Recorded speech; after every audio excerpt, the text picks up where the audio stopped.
Great American Race, the biggest race of the year. It is a big, big deal. Here they come. It's showtime. It's go time. This place is fast. It's intimidating. Whoa, Nelly, hold on to it, boys. It's over. It's Earnhardt. Unbelievable. Boogity, boogity, boogity. Let's go racing, boys. On the warmest day in Daytona Beach in over a month, we're set to run the Daytona 500.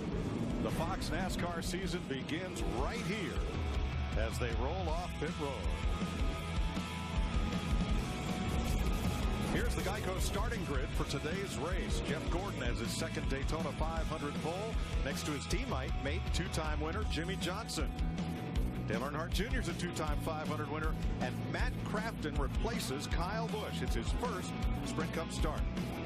Joey Logano has his best start ever for the 500 next to 2011 runner-up Carl Edwards. Tony Stewart has won 19 races in Daytona, but never this one. Greg Biffle, who won the summer race here in 2003. Redemption Row, Clint Boyer finished 42nd last year. Martin Truex was 43rd. Kevin Harvick is the series champion and 2007 winner. Ryan Blaney, a rookie. Kasey Kahne, 2 top 10 finishes here, and Reed Sorensen had to race his way in for the duel. Jamie McMurray, the 2010 winner, and Mike Wallace in his first 500 since 07. Landon Castle, 12th last year. Justin Allgaier has one Daytona 500 start. Cole Witt in the big race for the second time, and Danica Patrick starting for the rear, third of 4 years. Paul Menard, 6th in 2012. Ryan Newman, the 08 winner. Michael McDowell, 7th here last July. Regan Smith in 2013 finished 7th in the 500. J.J. Yaley, first time he's been in the race in 2 years, and David Gilliland, 3rd in 2011. Michael Annette's making his second start in the 500. David Reagan won the summer race here in 11. Kyle Larson in the race for the second time, as is Austin Dillon. They battled for Sunoco Rookie of the Year last year. Ty Dillon, a rookie. Ricky Stenhouse Jr., 7th a year ago. Eric Almirola won here in July, and Michael Waltrip's won the 500 twice, as has Matt Kenseth. He's there with Johnny Sauter. First time he's in the 500 in 8 years. Trevor Bayne, the 2011 winner, and Sam Hornish returns to Sprint Cup full-time. Brad Keselowski, a past series champion, and A.J. Allmendinger. Then Casey Mears and Denny Hamlin, who both have runner-up finishes in the 500, and Bobby Labonte, the runner-up in 1998. With great pleasure, I want to talk to the guy on the pole, 4-time champion, 92 wins, Jeff Gordon. It's Darrell Waltrip in the Fox Sports 1 booth. Buddy, Fox Sports 1 here. You got a copy? 10-4 DW, I got you. Jeff, you're on the pole. You get ready to take the green flag for the Great American Race, the Daytona 500, for the last time. Half of the garage area, all the drivers over there say you're their hero. What's going through your head, buddy? I'm just excited about this opportunity. I got one last shot at winning another Daytona 500. I'm just taking it all in. Just so proud of this race team and the race car they've given me. And we've got an excellent shot at winning this thing. So now it's time to get focused and go do our job. All right, my friend. Well, good luck. We'll be watching. What a storybook ending on the pole, and if you could pull it off. 10-4. Yeah, looking forward to it. It's going to take some risky moves. It's going to take some patience. I think all those things that it takes to win the Great American Race. We're looking forward to it. Thank you. Jeff Gordon starts from the pole. Let's go back to 1997 and turn number 2. The 24 makes its move. Jeff Gordon going for the front against Dale Earnhardt in the number 3, who brushes the wall. Dale Jarrett gets into the back of Earnhardt, who ends up on his lid. And Jeff Gordon leads them to the flag in a 1-2-3 finish for Hendrick Motorsports.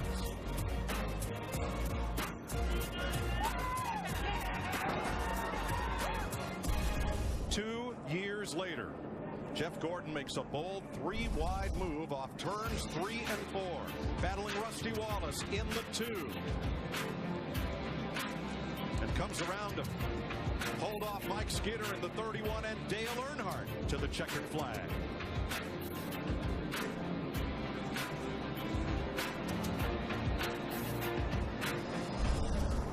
2005. For the first time ever, the Daytona 500 goes into overtime. A late race caution puts Gordon out front for the green-white checker. He beats Kurt Busch, Dale Earnhardt Jr., and Scott Riggs to the checkered flag as they race 4 wide behind him.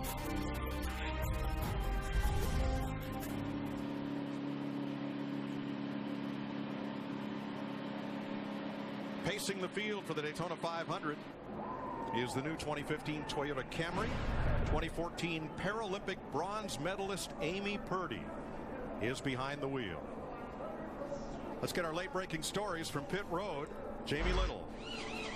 Well, Mike, Matt Kenseth is a two-time Daytona 500 winner, and already this week, he is a winner. He went to victory lane in the Sprint Unlimited and proved he's going to be a force today. But he is starting in the back, and his crew chief told me, usually Matt Kenseth likes to get to the front. He doesn't want to mess around hanging out in the back, but today is different. It's the Daytona 500. It's a very long race. They're going to be very patient and very smart as he moves his way to the front. Vince? Regan Smith is filling in for Kurt Busch today in the 41 car. Smith was in the garage early this morning getting a final seat fitting and also getting the comforts of the cockpit to his liking. Smith has not practiced this car in the pack draft, but he told me just before climbing in today he feels no apprehension. Yes, the driver is different, but the team goal is the same. Win the Daytona 500. Chris? Vince, Jamie McMurray could be a sleeper today. He won this race back in 2010, but his best finish other than that win, a 14th place. But just a couple weeks ago, he won the Rolex 24 at Daytona, putting his name next to A.J. Foyt and Mario Andretti as the only 3 drivers who have won all 3 events. Well, he's got momentum on his side, and momentum is important at Daytona. Matt? Chris, a busy 16 hours for Joe Gibbs Racing. When Matt Crafton arrived back in Daytona, they found a tailor that would open up. They hemmed Kyle Busch's fire suit by about 4 inches. This morning, he was fitted in the car. Same seat insert, but they had to add some padding and also adjust the pedals. And then the most important thing, they sat down with Matt and spotter Tony Hirschman III, talked about communication, terminology. That way, they've never worked together, but that way, they at least have that down. Now, he will roll to the back, which Mike Joy really could be the safest bet of all and the smartest move for having a great day here in Daytona. Thanks, Matt. He'll be one of a dozen hanging out in the back. We'll get to those in a second. It is a gorgeous day in Daytona Beach. We've had evenings. We've been racing in the 40s. The tires were giving off sparks, but it's the warmest day in a month here. 75 degrees to go 200 laps, 500 miles. Keep an eye on that fuel window. 40 to 46 laps on each tank of fuel. 12 cars go to the rear. 10 drivers are in backup cars, plus the 2 weekend driver changes, Matt Crafton and Regan Smith. Now, they will fall to the rear in the order in which they would have started the race. So whoever was starting the highest up leads that group at the tail end of the pack. Yeah, Mike, that's close to a third of the field that's going to the rear. Well, one thing that jumped out at me was that track temp, 105 degrees. Haven't seen any track temps like that. Amy Wambach, Christine Rampone, and Kelly O'Hara from the U.S. Women's National Soccer Team are ready with the green flag. That's Kim Lopez in the helmet, the first female chief starter for a 500. And here we go. Right, all right. Green flags in the air. Boogity, boogity, boogity.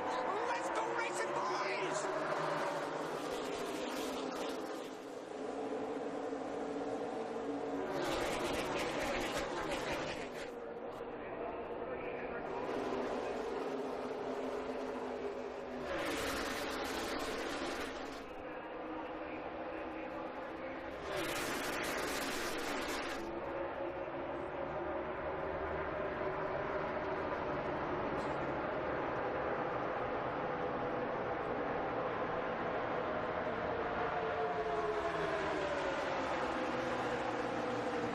First lap that Jeff Gordon led in his Sprint Cup career came in this race, 1993. He's led close to 25,000 of them.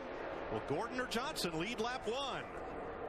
Well, it's nose to nose right here, but I believe Gordon's got it. I believe Jeff's got it.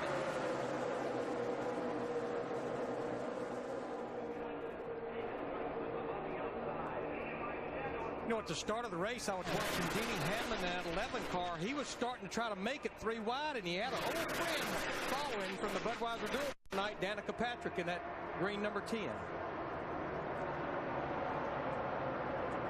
Matt Kenseth, that yellow number 20, next to his teammate Hamlin. Hamlin and Patrick on the move on the outside. They've caught Ricky Stenhouse working their way up through the field from the back. Patrick up to 17th, Hamlin 14th as they come off turn 4. Very comforting feeling to look in your mirror if you're Jimmy Johnson, Jeff Gordon, or Dale Earnhardt Jr. Those are teammates from the Hendrick Motorsports Group.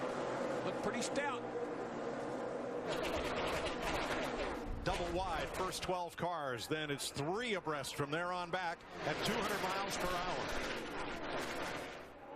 There, when I see Jimmy Johnson in that 48 car leading this race, when you get out there like that, we saw the same thing in the Budweiser dual qualifying race. You have to watch both lines behind you. And you see the run that Carl Edwards in the 19 car there got on Jimmy, but didn't have anywhere to go with it. Had to back off a little bit, and that bottlenecked everybody behind him. But Johnson doing a nice job leading this thing. Matt Kenseth tops the list of biggest movers. After 3 days and nights of crashing and carnage, an orderly start to the 500. But in 4 of the last 6 500s, the first caution flag has flown before lap 10. You know what's kind of ironic? You think about Carl Edwards working with Darian Grubb. Darian Grubb was Tony Stewart's crew chief when Tony beat Carl for the Sprint Cup championship, and here they are 2 years, 3 years later working together. Edwards in that orange number 19 has slotted into second behind Jimmy Johnson Chevy. Said he was a little nervous about this new deal over there at the Joe Gibbs Toyota camp, but I think the way they performed this week with finishing 3rd in the Unlimited, 3rd in the duel, they've been fast. I think the tension has kind of dissipated a little bit. Darian's that way. He will calm you down. He's a real calm guy, doesn't get excited. I think that he and Carl make a really nice combination. Add to that drama, Grubb was Jimmy Johnson's crew chief for one of his Daytona 500 wins. 5 cars at the back of the pack losing touch with that lead draft, perhaps by design. One of the things we hadn't heard all the 10 days we've been down here is cars. Everybody's cars seem to be handling really, really well. The cool temps was making the track have a lot of grip. Today, I'm really anxious to see just how these tires are going to hold up and how these cars are going to handle in these hot conditions. Dale Earnhardt Jr., that blue car, moving to the outside for 2nd place against Jeff Gordon. Well, that 88 car, Dale Earnhardt Jr., has been the fastest car in single car runs ever since we got here. He's had a couple of 3/10s in the bank. Wouldn't surprise me to see him go up there and take the lead. Every time we've interviewed him, he has been ecstatic about the way that 88 car has been handling and the speed that it's had. And another crew chief driver combination. Greg Ives comes over from the Xfinity Series with Chase Elliott last year, and here he is with Dale Earnhardt Jr. They've already won their qualifying race and look like they got a pretty fast car today. The big difference today, though, is the temperature. Not just the ambient temperature, but the temperature of the racing asphalt. There you see the difference from a week ago Saturday night until right now. Oh, it's huge, and that's like you need to almost change your setup for the conditions to be as different as they are. And the biggest thing, it just does not have as much grip. When the track temp comes up, the tires don't grip as good. Yeah, the tires they build up more pressure because of the heat of the track. They build up more tire pressure. That affects the handling of the car. Ambient temperature affects everything. Tape on the grill, another thing that these guys haven't had to deal with. Hopefully they've all figured it out. Walk out in your driveway barefoot when it's 105 degrees and see how much traction you get. There you go. Go to the mailbox. Joey Logano in that yellow Ford trying to break up the Hendrick trio at the front of the field. He has Tony Stewart in tow, the 14, Kevin Harvick, the 4, and Matt Kenseth, the 20, on the inside lane. Darrell talked about Tony Stewart in that 14 car. I think he could be the sleeping giant. 48 career wins in Sprint Cup, never the great American race. Here comes Logano to the inside in his Ford. Matt Yoakum. Joey has put more into this event than any other, working with his spotter. They've watched old restrictor plate races, just thinking about what each were thinking at that moment, as well as the communication. The second duel, he went up on top of the stand to watch with his spotter, and they talked about it as well. It's just right where they are now is one of the most difficult areas for the spotter to call. So Tad Boyd said, you have to be more in control at that point. Chris Neville. Well, Matt, the guys in the booth just talking about the track, the temperature today, and Carl Edwards already talking just 8 laps into this race that 19 car a little bit tight off turn 4. He's saying, guys, if we're going to have a problem, that's where it's going to be today. And turn 4 it's kind of problematic anyway because it's where the tunnel goes under the track down there. And as you come out of turn 4, in the banking, the car feels good. But when it settles down onto the straightaway, over that little bump there, it can really upset your car. We know how tense side-by-side traffic can be on the interstate at 60, 70 miles an hour. What's it like at 200? Well, the cars you see right here, the cars buff around. There is so much dirty air, turbulence pouring off these race cars. They will actually suck themselves into each other. I mean, you get up beside the guy's your right front fender up along his left rear quarter panel. We've seen it in practice. We saw it in the qualifying races. It can upset the car on the outside big time. Oh, Logano cuts up high as Gordon drops to the bottom, and Joey gets a slingshot draft off the 24. Comes up to second right behind Jimmy Johnson. I believe that Logano is going somewhere, buddy. But I'm pretty impressed with our pole sitter, Jeff Gordon, at 24. He's being pretty aggressive in early going. He doesn't have a problem going from the top to the bottom. You know why, Larry? Because he doesn't want to get back in the eye of the storm. Stay up front. That's the safest place to be. 10 laps complete this time by. Jimmy Johnson has led 8 of 9 so far. Your third in line just had a big slide down in turn number 1, and that loss of momentum is going to cost him third place for the moment to the 22 of Logano.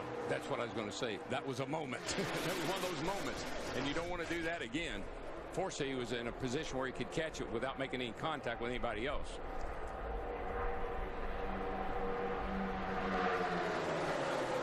Jimmy Johnson likes to lead this race. He has not been denied except for the first lap, which was led by Jeff Gordon. Casey Kane back in 14th, the other 3. Hendrick Chevrolet's right up near the front. Mike, sometime around, I think Larry for this, somewhere around 20 laps. That's when the tires really start to, you find out who's got the best handling cars, because the tires really start to give up a little bit, and it all comes to handling. We got a great battle for the lead. 3 wide, though, right behind him. Looks like Jeff Gordon's going to take the lead in the 24 and bring the 22 of Logano with him. And Jimmy Johnson in that 48, he got shuffled to the outside. He's finally going to fall back in line. I think he might have touched the wall off of 4 there, too. Maybe there's a little push problem with the car. Might have rushed it alongside Martin Truex with Tony Stewart on the bottom. Johnson caught 3 more. Tell you, this is a 15 to 20 laps. I always feel like that's when your car's going to go through that transition of being really good or going to junk. Oh, that's 12 cars under a blanket right behind the front 5. That is a tight pack right there.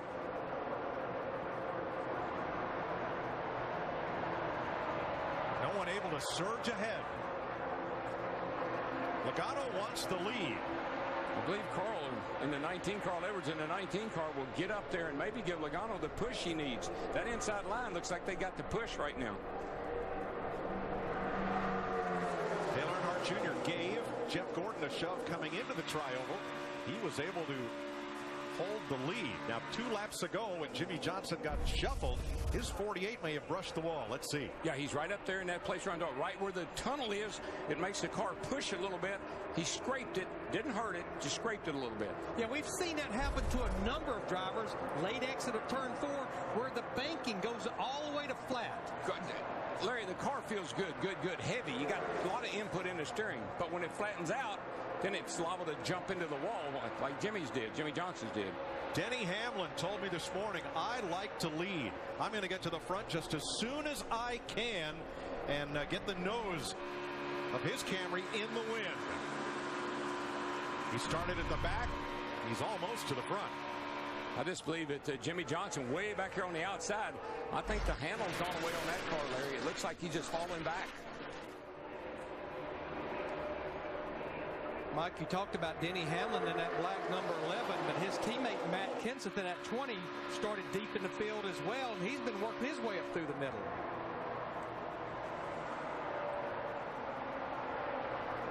"16 laps complete. Jeff Gordon back out front. He and teammate Jimmy Johnson are the only 2 drivers to lead in the first 17 laps of the Daytona 500.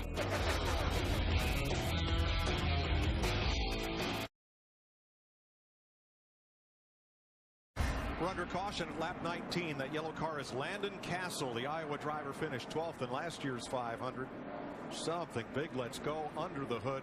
He drops to the bottom, but with fluid on the racetrack, the caution flag waves. Really nice job of getting that thing down off the racetrack and not causing a bigger mess. Now, Mike, pit road will be open. We're over a third of the way through a fuel run. I think you're going to see a lot of these drivers get 4 tires, but I wouldn't be a bit surprised to see a lot of them go with just 2 rights. Jeff Gordon leads them onto pit road. Jamie Little. And Jimmy Johnson already led 12 laps today. Not sure if he actually did touch the wall. He asked his spotter and they couldn't tell. They will change those right sides just in case, so the handling could be a little bit better. Chris? Jamie Gale Jr. saying that the car is a bit tight. He tried running the tire fans, but said that 88 got snappy loose going into the corner. Looks like 2 tires on the 88. Matt?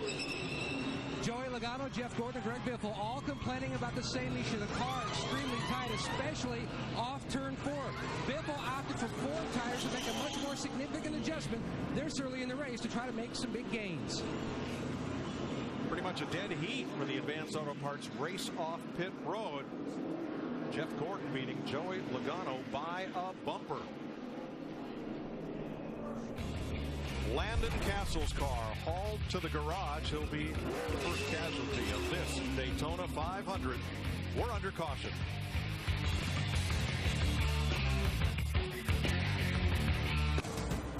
Time for the Aflac Speed Report. A look at who's getting around the 2.5-mile tri-oval the quickest. Keep in mind the lead car, not necessarily the fastest due to the draft.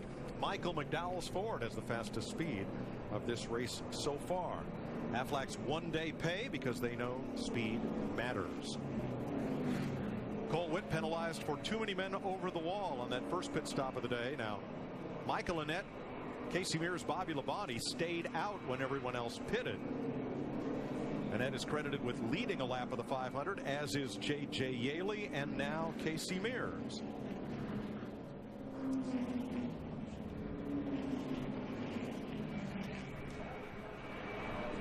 Eric Stonestreet's been a fan. He's been around all weekend enjoying the box bash at the beach, and here for the 500 up on the pit box. So Kevin Harvick, 22 laps complete. Lead lap, Sam Hornish at the back. He had a long stop fixing his helmet air conditioning. Everyone is pitted. Jeff Gordon, Joey Logano on the front row. Gordon gets lane choice, picks the inside. Dale Earnhardt Jr., Martin Truex, Carl Edwards, Casey Mears, Jimmy Johnson, Tony Stewart, Bobby Labonte, Jamie McMurray, the top 10. We are back under green.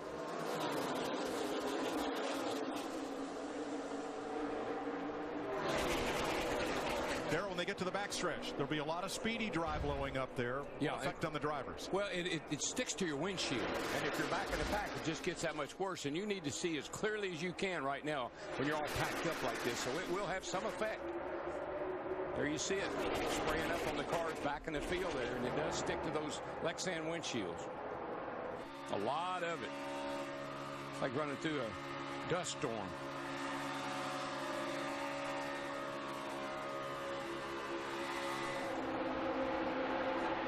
Turn 4, still a lot of 3 wide. That green car on the bottom. Danica Patrick, 3 abreast, talking about the wind up in turn 4. I said that I'm sure turn 4 being tight is definitely some of the wind, but it doesn't change that it's still an issue. Yeah, the wind affects these cars. I mean, the big flat sides on these cars, one of the things that makes them handle good in the corner, also those big gusts of wind, those puff of winds will move the car around. But I will say before that caution, and we had already run 18 laps, a lot of drivers were complaining about their cars being tight. They were turning the steering wheel, but the front tires were not responding. And that's usually the way it goes because you know it's going to be a little hotter and a little slippery, so you tighten the car up. You can back that out as the race goes on. Logano and Edwards side by side as they come off turn number 4 behind Jeff Gordon and Dale Earnhardt Jr. That's Edwards in orange, Logano in yellow. Well, right now, I'm just saying it's going to be hard to shake one of those Henry cars out of the lead. I mean, it's Jimmy Johnson, Dale Jr., Jeff Gordon. One of them's up there holding the lead pretty good. Tony Stewart second on the inside line, trying to move up. Matt. Mike, the only thing missing from his career is a Daytona 500 win. Now, effort equals results. Now, remember back in the duel, Stewart's 14 sustained significant body damage. His crew chief, Chad Johnson, actually did much of the repair work. In fact, they had so much bodywork stuff going on, he had to change his uniform twice due to so much Bondo dust. But the car was fast. They did not want to go to a backup, and they're showing why now. Had they gone to a backup car, they would have had to start this race in the rear. Stewart wants to be out front. But when you got a car you like, if there's any way to keep it in the race, you keep it in the race. A driver that's confident in his car or crew, the whole package, that's what you want. Jeff Gordon out front, trying to become the first driver since Bobby Allison in 1988 to win the Daytona 500 in their final start in the great race. Larry, of course, back in the day when there wasn't so many templates, if something happened to the car in the race, we could fix them a lot better here at the track. A lot better. Hey, man, give me a break. I've been in the wall. Come on.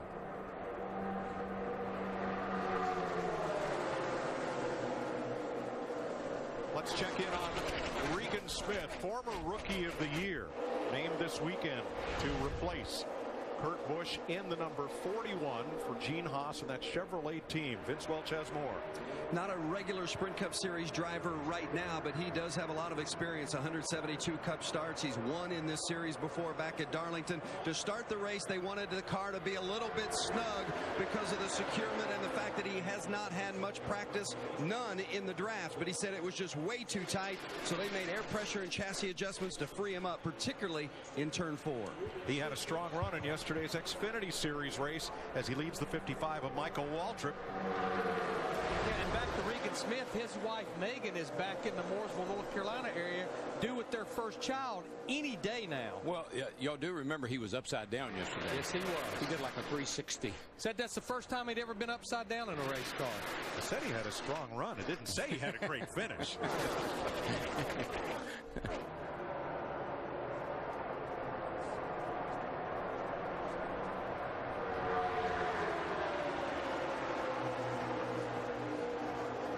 Dale Earnhardt Jr. running second behind teammate Jeff Gordon. Let's look at the nationwide Dale Jr. performance report for the first 30 laps of this 500.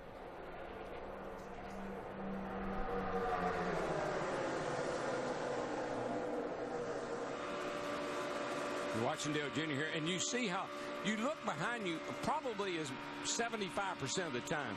You kind of have a sense about what's in front of you and where the people are in front of you, but you're constantly looking at who's making a run on you, where they are, and that's why you see him looking back a lot. Another thing, Dale Jr. is left-handed, and he uses that left hand to really drive the car. You watch him, he'll take that right hand, just slip it up on top of that wheel when he gets down the corner. He really does most of his steering with his left hand. Two-time defending Daytona 500 champion Dale Earnhardt Jr. in second behind Jeff Gordon and ahead of Carl Edwards.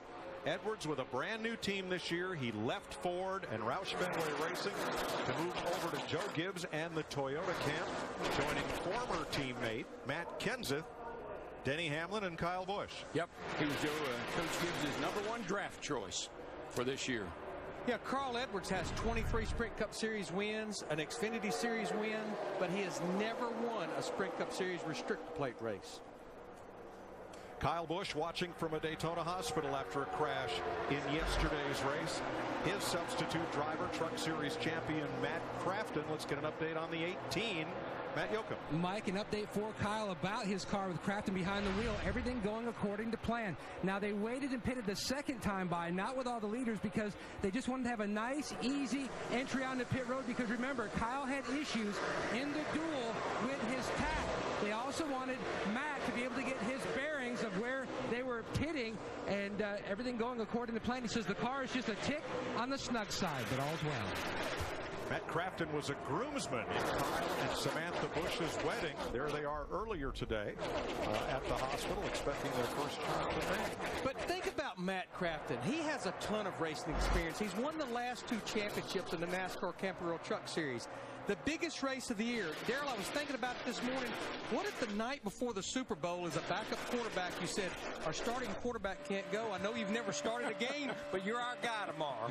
Put me in, Coach. Yeah. But hello to Kyle and Samantha. I know you're watching.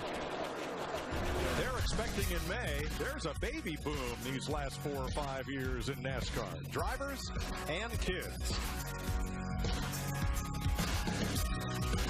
In this Daytona 500 sprint, we'll cut your rate plan in half. Bring your Verizon or AT&T bill to Sprint. Turn in your old phone.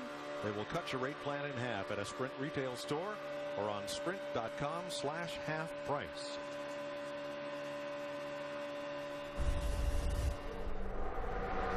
Closing in on 25,000 career laps led. 6th on the all-time list. But you know, Chris Myers talked about it in the pre-race show. 762 starts in Sprint Cup, all consecutive starts. One thing, Larry, we got audio from 80. Let's see what Dale Jr. says. Tell Jeff it seems to string the field will be run on the bottom instead of the top. One of the things I was going to say is, these guys right now, they are giving a lot of feedback to the crew chief. They got that first pit stop in. The cars are a little tight. They adjusted on them. You got to keep feeding information to the crew chiefs. Cars doing this, cars doing that. You got to break the corners down. Good in, middle, center, off. And that's the information that will help you get down near the end of this race, have a good race car. Let's go to Earnhardt's pit. Chris Neville. Like, obviously, Dale saying, let's run the bottom of the racetrack now. That was just one comment he had to TJ Majors. He's told him a couple different times to try and tell Jeff's crew, let's run the 24 and the 88 at the bottom. And Dale also saying, since that last pit stop, the car not as tight as it was. So the adjustment there's making is working on the 88. And that's what you do. You start the race with the car a little tight. You don't want to be up in the middle of this field with a car that's loosey-goosey about to spin out. So you start them a little tight, then you back that out as the race wears on. Yeah, and Chris Neville mentioned TJ Majors. That's the spotter for Dale Earnhardt. All of these drivers have a spotter that's up on top of the main grandstands. It's another pair of eyes for these drivers. 23 drivers in this lead pack. One of them is Brad Keselowski in 19th place. He's made a nice rebound, Matt, after a long pit stop. Mike, the reason why the long pit stop, Brad was complaining about the car being extremely loose, just slipping and sliding all over the racetrack. So crew chief Paul Wolf decided to fix the car now under caution. They can make much bigger changes. They pushed in a spring rubber as well as a chassis adjustment, just trying to tighten up that too. From 33rd up into the top 20 since the restart. Stewart in the wall. And now Matt Kenseth got bounced into the wall. Everybody scatters. Yellow flag. Stewart has a lot of damage, and so does the 20 car. A lot of damage on the right front of the 14 car, Tony Stewart, you can see there. 2 of the big favorites to win the Daytona 500. The Chevy of Tony Stewart, the Toyota of Matt Kenseth. Come to grief here between turn 4 and the trioval at lap 41. Kenseth is a little less, maybe a little more cosmetic. You can see some smoke off the right front, but Tony's has got some chassis suspension damage. See how this started, Darrell. Where Stewart's down here on the bottom behind the 22 car, Joey Logano coming up. Look like that thing that we've seen. Oh gosh, he got right over into the 21 car. One of the things we've seen is when a car gets to the left corner of your car, it loosens you up so badly. That's what it looked like. Hamlin got that nose up there, shot him up the track. Now Stewart was 6th down here at the bottom of the racetrack. Yeah, you see Hamlin behind him in the 11. Now watch when Hamlin gets right to that left rear quarter panel. It turns your car. It makes your car get loose. And Tony tried to correct. Ryan Blaney was there. Michael ran into back of the 20. Michael walked into 55, ran in the back of the 20 of Matt Kenseth. Just a bottleneck chain reaction. Damage on that red and white 21 of Ryan Blaney's as well. Look at Jamie McMurray, that black number 1. He's going to slide through there. Couple of hits there for Kenseth, 3 in all, and he's down on the apron. I think Matt's car might be okay. I think they can repair it. I'm not sure about Tony's. There's Michael Waltrip, the 55, getting in the back of Matt Kenseth. Oh, wow, he missed Regan Smith. Okay, just barely. Want to ride with Matt Kenseth? Well, I don't here. Here's I don't ride with you. Not now.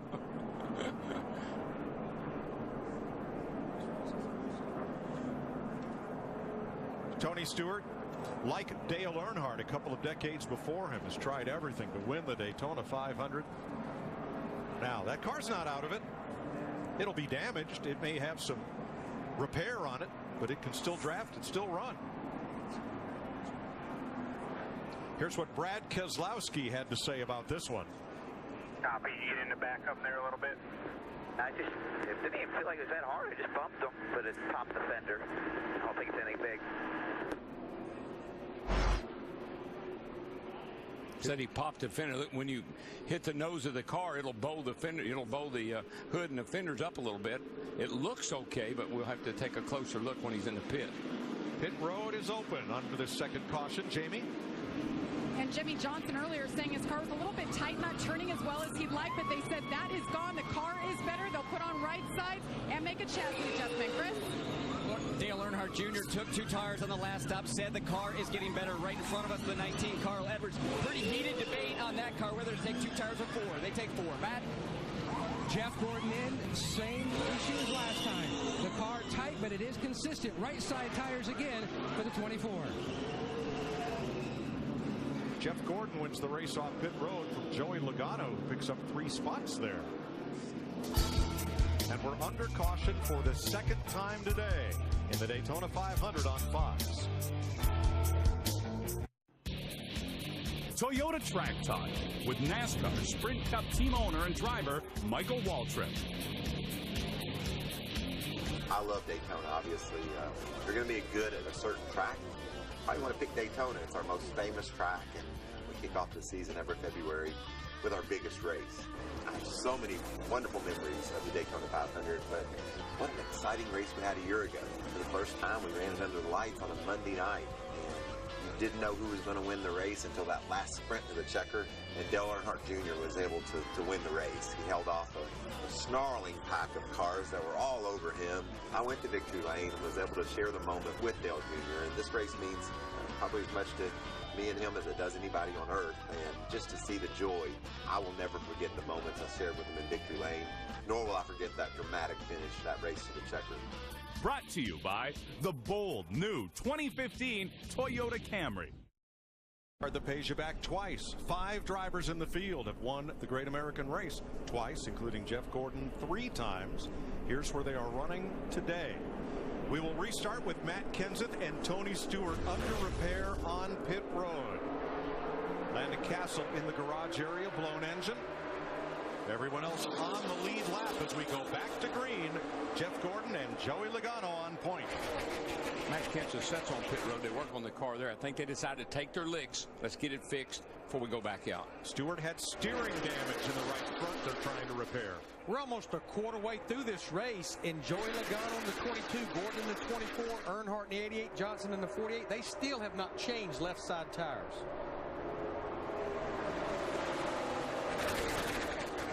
Heck, you think back to the Sprint Unlimited.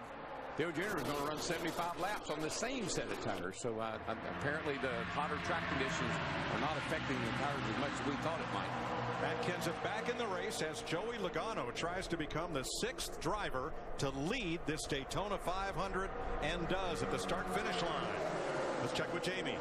Matt Kenseth pitted 3 times to fix that right front damage. The clearance wasn't good enough. There was a tire rub, so they actually had to replace part of that right front fender, and he's going to stay out now. Right now, it seems like the suspension is okay on the 20 car. Yeah, I think that was wise. Go ahead and get it fixed, lose a couple laps, whatever you got to do, and then try to get a lucky dog or 2 and get back in this thing. The field will lap him by once again. Joey Logano's Ford is out front of the 500. Let's give you a NASCAR on Fox. Rank it up.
Tip of the Fox cap to audio engineer emeritus Freddie Aldis, who's brought us such great sounds of Speed Week these many years, working his final 500. Joey Logano out front. Jimmy Johnson, Jeff Gordon, Dale Earnhardt Jr. and Denny Hamlin all in a position to strike at the head of this draft. Seems to be a theme here. If you can get out front like Joey is, we saw it with Jeff Gordon, we saw it with Jimmy Johnson, seems like you can hold everybody at bay. Tony Stewart has not returned to the track. In fact, he's headed back for the garage. Matt? Mike, heartbreak for Stewart. Now, they had two different groups working on the 14. One was working on the cosmetic damage. Another group was working on the suspension area in that right front. They have come to the conclusion that the spindle in the right front is severely bent. They're taking it back to the garage. They're going to take their time and replace it. His chances for a 500 win will have to wait till next year. 3 times Stewart has finished 41st or worst in this race. Yeah, if you look at the 4 restrictor plate races, last year his best finish was 34.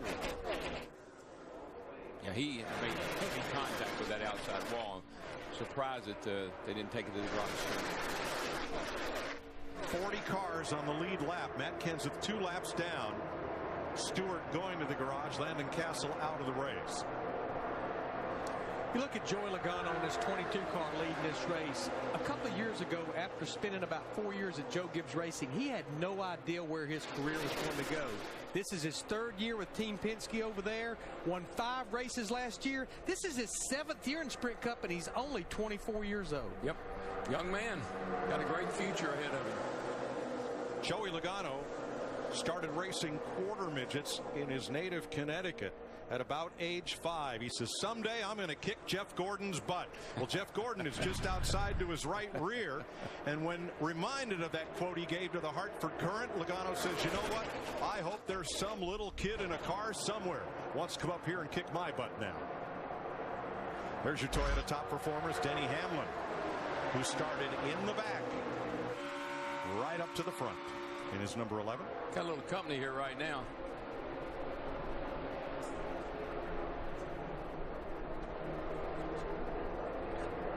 Boy, Joey Logano just slid right in behind Jeff Gordon in that 24 in front of Dale Earnhardt in the 88. I think Dale Earnhardt Jr. let him in. A little give and take there. Little give and take right now. No need to be too aggressive at this point. Another of the cars damaged in that lap 41 crash was Ryan Blaney. Chris Neville has an update. And Mike, this being his first Daytona 500, spent quite a while on pit lane. A bit of damage to the left side of that car. Checked with the team, and one of the problems, the suspension damage. That steering wheel no longer straight. Looks like the toe took a pretty good hit.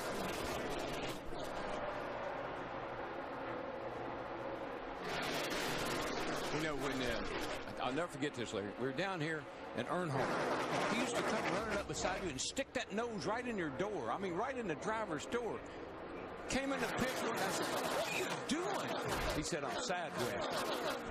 I said, what do you mean? I never heard of side drafting. I said, what are you talking about? Look at Jeff Gordon. He goes down on the door of the 22. Joey Logano gets to push. He slows Logano down, shoots himself forward right into the lead, and that's side drafting. And I think that's the biggest thing. It's not that it picks you that much speed up. It slows that car you're side drafting off of down. Yeah, you know, we always thought you had to get behind somebody to draft, and then Earnhardt said, oh, no, you side draft. It's like you hit a spring almost. Yeah, you just go down, pushes you right forward. Jeff Gordon holding the field at bay. Now 2 Fords have hooked up on the outside. Joey Logano has help from Roush Fenway Racing's Greg Biffle in the 16. And they get right to the back bumper of Earnhardt. You know, Greg Biffle in that 16, he has been pretty racy down here this entire Speed Weeks. Greg went winless last year, but he has finished in the top 10 in the last 3 Daytona 500s.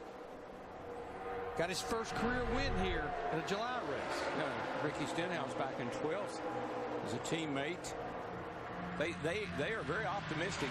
The Roush Fenway group is that they have really made some improvements in their cars, not just for here, but for everywhere in the future.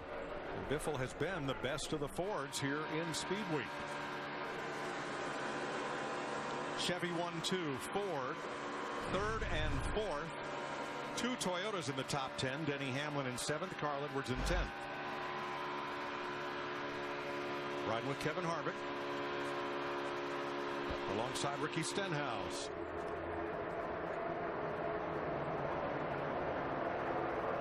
Last time off turn 4, Joey Logano. Dale Earnhardt Jr. comes down to block, and last time by, they had a pretty close call up in turn 4. They had a pretty close call right there, too. Dale Jr. does not want Joey Logano to get in front of him. Let's see what happens here. Touch. Again, it's that right front of the car on the inside up against the left rear of the car on the outside, and it makes that car on the outside wiggle or at least get loose.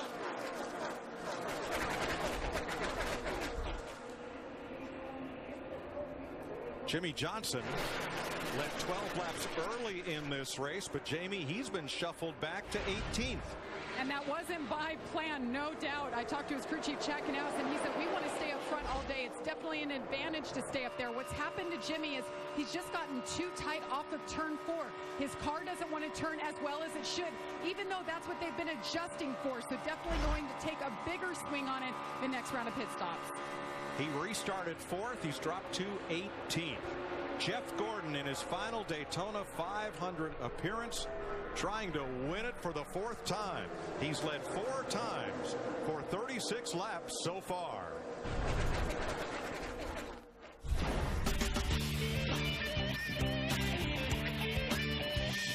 Stay tuned to see what happens next on Fox NASCAR. He's still leading. Coca-Cola is the official soft drink of NASCAR. Here's how the Coca-Cola racing family is performing today. Joey Logano tops that list. Tony Stewart in the garage under repair, joining Landon Castle. Matt Kenseth 2 laps down. The rest of the field on the lead lap. Gordon and Dale Earnhardt Jr. continue to pull them around this speedway. Larry, at this point in the race, I'm not real worried about where I'm running. As long as I got the lead draft, as long as I can hang on to the back of this lead draft, a lot of things are going to happen before this race is over with. Some guys are intentionally running back there, I believe. But we've had very little action. We've had a lot of action at the front, but I think what's going on mid-pack on back is just guys hanging on. Well, let's get an update on some of the cars that are not up in that front pack, beginning with Matt Yoakum. And Kevin Harvick chasing his second Daytona 500 win. Harvick's car, much like the field, tight, especially on the exit of turn 4. No adjustments on the first stop. Right now, he's just quietly riding along in 13th, Vince. Well, Kyle Larson has been hanging around toward the back as well in that area around 25th. The car started out tight. It's gotten edgy, so they've made some adjustments to it. But Larson happy with the car and happy with where he is currently. Jamie? Clint Boyer back in 30th right now in a backup car. It's been a tough week for Clint. He told me this backup car just doesn't have the downforce numbers. It's a little bit loose. The rear tires just aren't in the racetrack like he wants it to be. That has been the case today, and that's why he's running toward the back. And another thing I noticed, and I think, Larry, you'll notice too, look at the American flag here in front of us, and all the flags actually, Danica mentioned the wind off turn 4, and there's a really strong wind blowing right up off of turn 4 where we've seen a number of guys get into the wall. So I think that wind is playing a little havoc with some of these cars. Well, look how the complexion of this race has changed as they come by the start-finish line. The first 7 cars are single file, completing lap 64. That's pretty orderly. Yeah, but I think based on that report that we got off those different drivers, I think that's drivers, maybe their cars are just a little bit off, but we still know we have a minimum of about 3 or 4 more pit stops. Let's take a look at we have our wind direction here, and you can see that the wind is strongly blowing across the back straightaway toward turn 4, and that affects these cars. Not dramatically, but it does affect them, particularly if you're already a little loose. Oh, look at that 3 wide knot of cars. 3 by 3 right there.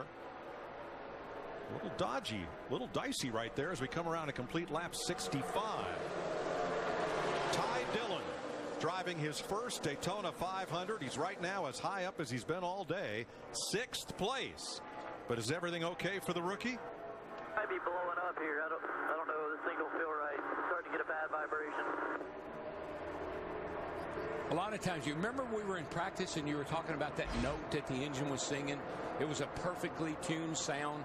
The driver immediately, if the engine changes the sound just a little bit, that's his first indication that something might be going wrong. But I will tell you this, the wind can buff the car around and make the engine feel like it's not running right.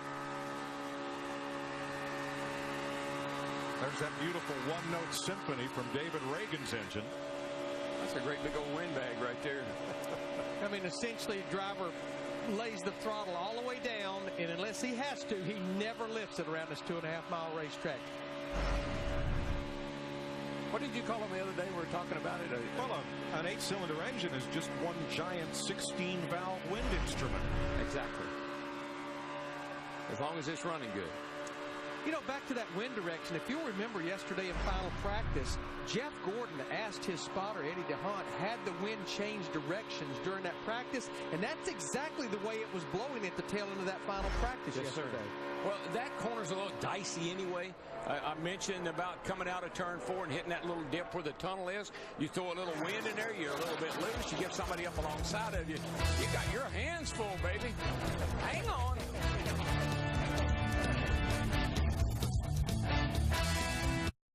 70 laps. Here's today's Ford Track Facts. Tiny Lund, the first to win the Daytona 500 in a Ford, 1963.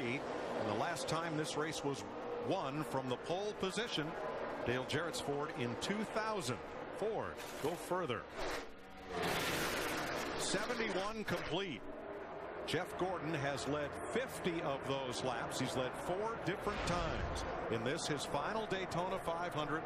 The most he's ever led in a 500 was 61 in 1995.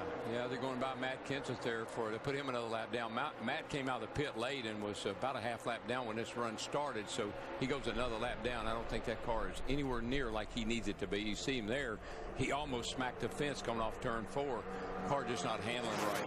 He was involved in the second caution flag of the day when Tony Stewart got into the wall, into Ryan Blaney, tipped into Kenseth by Michael Waltrip. And Matt was one of my favorites. I mean, I thought he had a car that, well, he did have a car that could have won this race, but certainly he's not going to have a chance with the car the way it is now.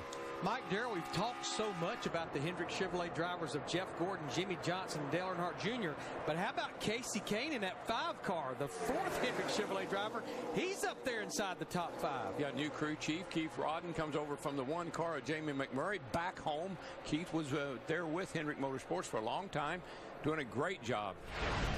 So 4 Chevys and Logano's yellow and red Ford are your top 5.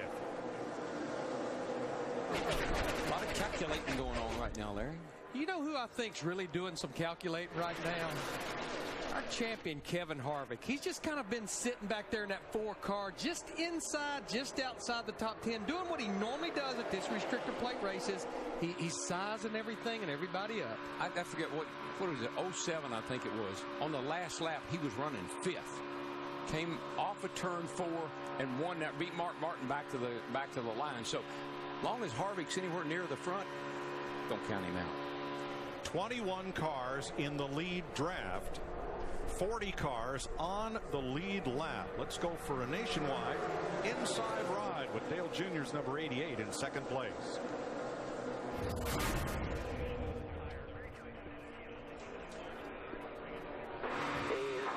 Looking. You're still clear. There you go. Gonna go to the high side of block 5. 5's gonna look to the inside him. 5's in line with him.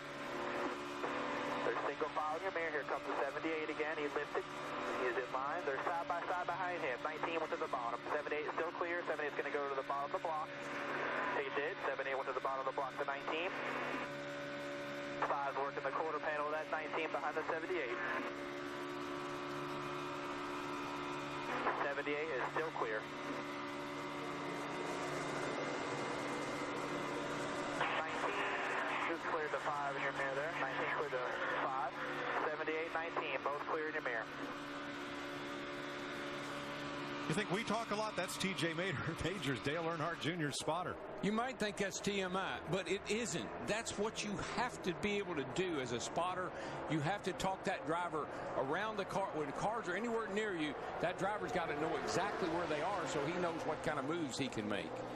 Yeah, at a race like this, Dale Earnhardt Jr. or his crew chief, Greg Ives, talks very little. You leave that radio open for T.J. Majors, the spotter there you see on the left.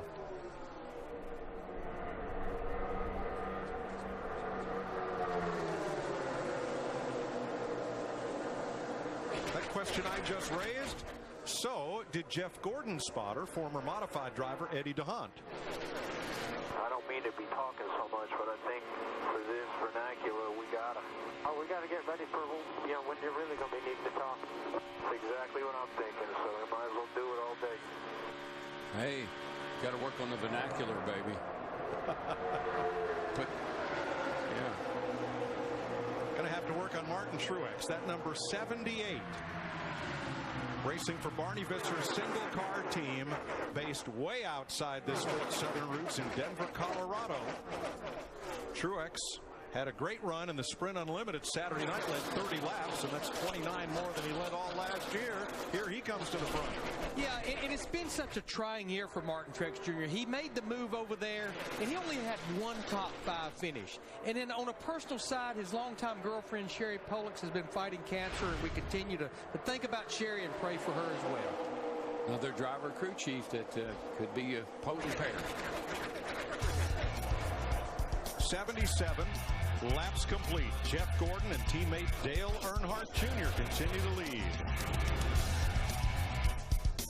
On both sides of pit wall.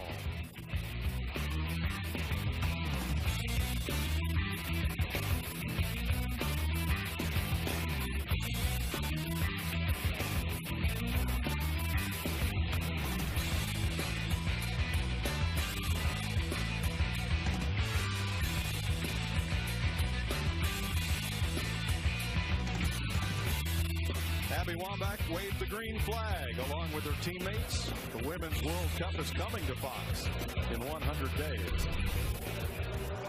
No change in the front 5. Gordon, Earnhardt, Edwards, Hamlin, and Kane. You know, we're about 4 to 8 laps away from what will probably be our first set of green flag pit stops. 2 issues that can rear its head here. One, going from 200 miles per hour to 55 miles per hour, the pit road speed. And remember Andy Petrie before the green flag talking about the pit road technology. The way pit road is being officiated out of the pit road officiating trailer, it could absolutely, I think we could see some penalties here. How about our leader's strategy, Matt? Mike, his spotter Eddie DeHunt told him 3 laps ago the winds have really picked up, especially down in the turn 4 area. Now, I've seen a number of crew members up and down pit road in my area jumping up on the box just to confer about what lap everyone thinks they would like to pit. Right now, it appears to be around 86, maybe 87. Chris? Well, just a couple laps ago, Carl Edwards pulled off the bottom to try and work with Denny Hamlin. He told me before the race if they were going to be able to take it to the Hendrick cars, he was going to have to do it with a teammate. Those two have been hooking up, and you can see right now in the back of the 24 and the 88. Another car right at the back of this little group right here is the 2-car Brad Keselowski. Remember we was on the pit road for a second stop under the caution to work on the car to make some changes? Those changes are really paying off. That car has been coming up to the front, and there he runs right at the back of this lead pack. Keselowski in 8th.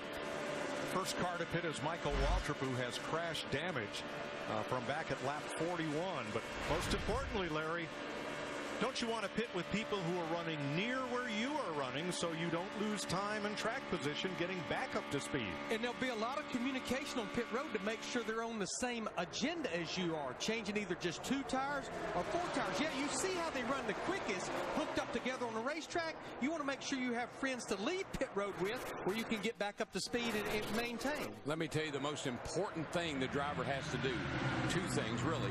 Get the hand up, start waving to the people behind you that you're going to pit, and tell the spotters, everybody got to know that you're on the same page, and then do not slide the tires coming on pit road. If you do, then you're going to have to change all 4 of them most likely. And I'd say we'll probably see some teammate coordination here. You'll see all the Hendrick Chevrolet drivers fit together, maybe all the Joe Gibbs Toyota drivers. And I guess, quite honestly, Larry, you probably see some four-tire changes because you're going to have to put all that fuel in it. Remember, Gordon, Earnhardt, Johnson, they still have not changed left side tires. Yeah, so you're going to have to be sitting still quite a while. You might as well throw 4 tires on it. But look at those first 8 cars. Back to Keselowski's white Ford. They have the luxury of 1 to 2 seconds on the rest of the field. Well, you just, I mean, time and time again. He's coming to pit with the 46. Pit.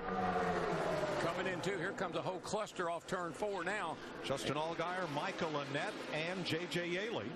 And a big group behind them. You just have to, inevitably there's a mess up, a foul up on trying to get on pit road, and somebody runs in the back of somebody. I've seen it a million times. Just got to really let the people, the spotters and everybody know what you're doing. Yaley taking left side tires. Everyone else in this group at least taking right sides. Well, you need to take at least 2. They're almost free because of how long it takes to dump the Sunoco race fuel in there to fill it up. 87 complete this time. Here come most of the leaders. Carl Edwards does not stop, nor does his teammate Denny Hamlin. Otherwise, pit road's a busy place. Jeff Gordon, Dale Earnhardt Jr. leads him in. And Truex is very slow in the pit lane. He can't get out of the way there. Matt. Jamie. Jimmy Johnson in the 48. Remember, he had been tight. They're going to take 4 tires for the first time. Chris? Dale Jr. only taking right side tires those 2 stops. Going to take 4 tires on this stop. Still too tight underneath the 24. Matt? Best pit stall on pit road goes to Gordon, who won the pole. Stall number 1. Chassis adjustment already completed. The car was tight when it was getting better over the run. 4 tires, he's away. Martin Truex completed his stop without further incident, but he was unable to get to the inside to turn into his pit box. Yeah, he couldn't turn, and he almost got into the 2 of Brad Keselowski trying to turn into his box. I'm not sure Carl Edwards has got word down there. Edwards locked the brake coming onto pit road. Denny Hamlin with him. Clint Boyer comes in. Jamie? Clint Boyer, remember, he just doesn't have enough downforce. He's been running in the back. The car is just a little too loose. They're going to adjust it here to help him out. Let's go back to Chris. Jamie, it was 4 tires on the last stop, 4 tires on this stop. Carl Edwards still saying the car too tight. Matt? Denny Hamlin, who nearly won this race a year ago. Left side tires going on. His car still on the tight side. He's away. And the 18 solid effort today filling in for Kyle Busch. Oh, he stalls it. They're pushing him away. Finally, he fires and he's gone. Jimmy Johnson met over the wall too soon, taking a drive-through penalty with his number 48 Chevrolet. Vince?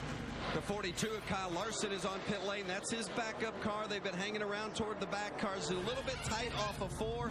The entry not too bad. A 4-tire change in fuel for Kyle Larson. Pit road speed is measured electronically, and several drivers got gigged for speeding, entering or leaving pit road. 5 drivers caught for speeding on pit road. Remember, Bobby Labonte, Carl Edwards, Martin Truex among them. Remember, Carl Edwards had brake issues in the qualifying race. He had brake issues then. He couldn't get the car slowed down coming on pit road. So here are the penalties being served. Kyle Larson too fast exiting. Now watch the 78 of Truex, left of your screen.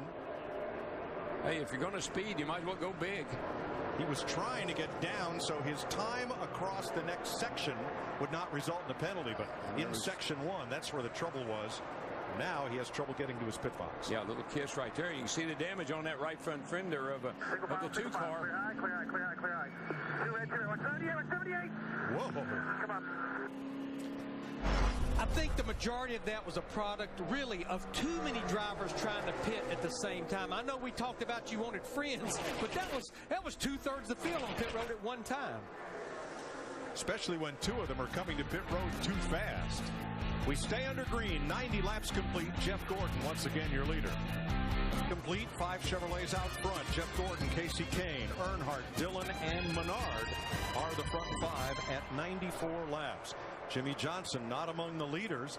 He got caught with a penalty because his pit crew was over the wall too soon. Here is the video evidence from the pit road officiating system.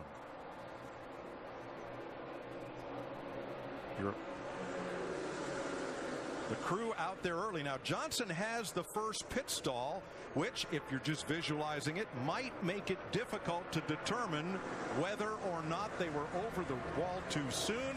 Let's go to our Fox NASCAR rules expert, former crew chief Andy Petrie. Yeah, Mike, you could see that the crew members' feet were on the ground before Jimmy Johnson's car was basically, in effect, one pit stall away. Now, that's the rule. They cannot put a foot on pit road until that car is within one pit stall of their own pit stall. Now, the fact that he does have that first one, they have to put a hash mark. You can see the yellow mark on the ground. The crew members see that. They know that they can't put a foot on the ground until their car passes that hash mark. Jimmy Johnson got tagged for going over too soon. So the evidence is seen electronically by cameras up on the roof, sent to an official who relays it to the tower. Thanks, Andy. I think a lot of times, a lot of teams have used that first pit box in because it had some advantages, but those advantages have been taken away with this new system. So after pit stops, the field is pretty much split in two. There's a 13-car lead draft headed by Jeff Gordon's number 24, all the way back through Greg Biffle's Ford, the number 16. Then, 8 seconds behind that group, Michael Annett leads the second pack of more than a dozen cars. Today's aerial coverage provided by Goodyear. Everything they learn making tires for the grueling demands of NASCAR inspires what rolls into yours. Goodyear, official tire of NASCAR. Can you imagine making a tire that you can run at 200 miles an hour into a 33-degree bank, and they're not wearing out? You're just changing them because you want to get some better grip. But just to be able to do that, the engineering that it takes to do that, it's amazing.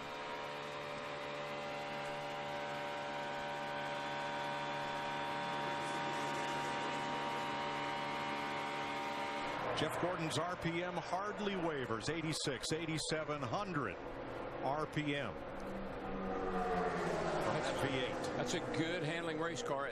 What crew chiefs ask the driver all the time, how much RPM are we losing in a turn? You can see Jeff Gordon's losing very little. Closing in on 250 miles. We'll be back with our Fox mid-race report.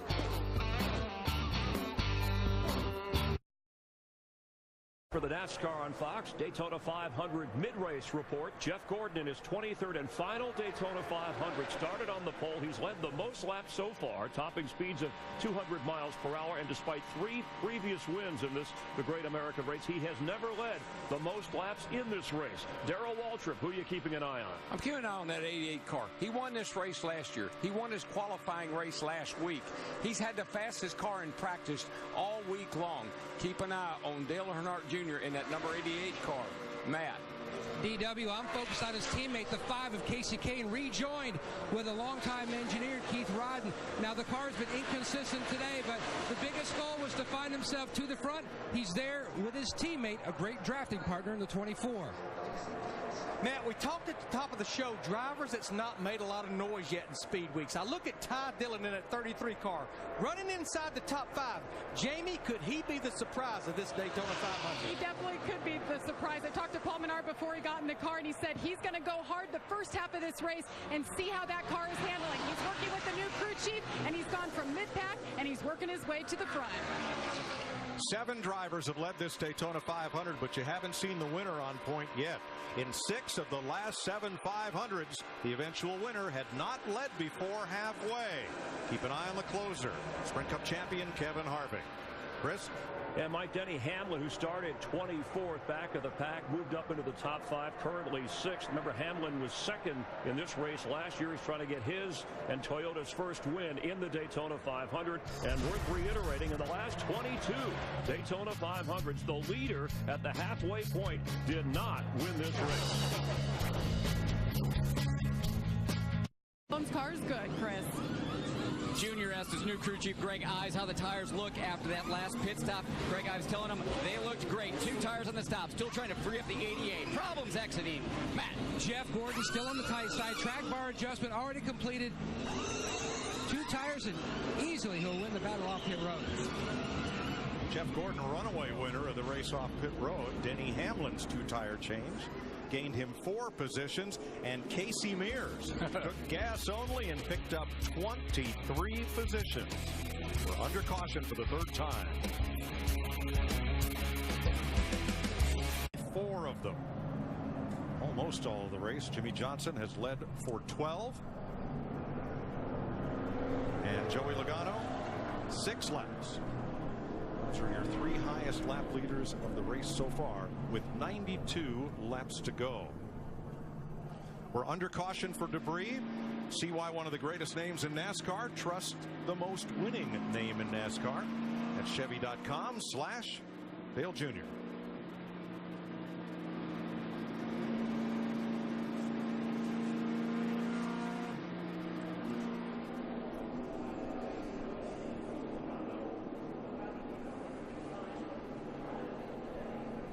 Fastest lap of this race in the draft from Sprint.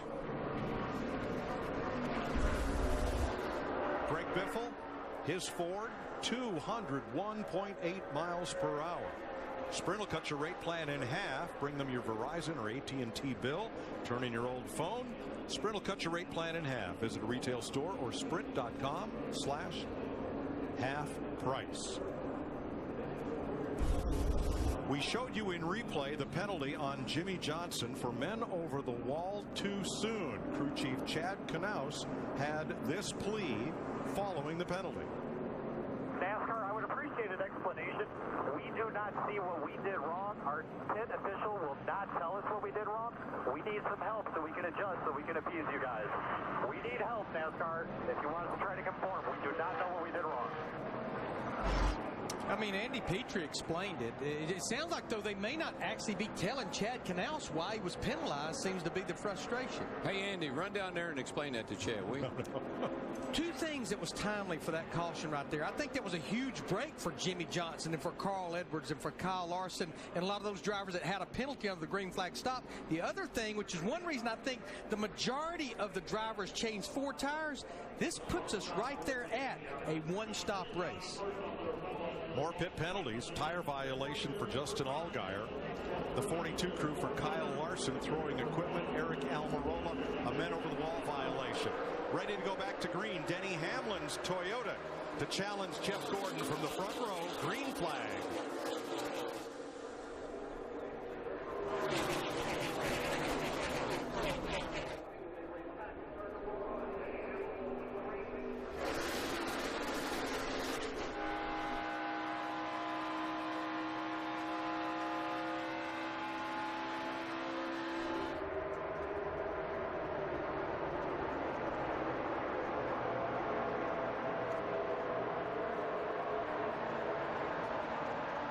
Gordon chose the outside for the restart. One reason, teammate Casey Kane right behind, while Hamlin has Joey Logano on his rear bumper. A Toyota and a Ford battling 2 Chevys on the outside. Yeah, one thing, I just think back to last year. Denny Hamlin had a car that could have won this race. He had a radio issue. He couldn't communicate with his spotter or his crew chief until very late in the race. He ended up second. But remember, there were no rule changes to these cars from a year ago. These are the same cars, same rules, same everything as we raced here a year ago. So you would assume if you had a good car last year, you probably have a good car this year. One fellow who doesn't know that is right in the midst of it. Ty Dillon, the 33. The yellow car on the outside. It's his very first Daytona 500. A driver that had elected the first part of this race to ride in the back, and now he's up there mixing it up. Now, his crew chief, Brian Patty, went with just right side tires, but Clint Boyer in that 15 car, he's up inside the top 10. Boyer's doing a little tippy-toeing right now. You know, he's been on eggshells. He wrecked a couple of cars. Wasn't very happy after qualifying last week. Taking his time, working his way to the front. And to follow up, Casey Mears, who gained 23 positions with fuel only. They decided later in this caution to come back for tires. So he didn't retain that position at the front of the field for the restart. I think Booty Barker said, maybe that wasn't such a good idea. The storm's still brewing. That's right. I better come back and get me some tars. Second longest driver crew chief pairing on pit road. Booty Barker, Casey Mears.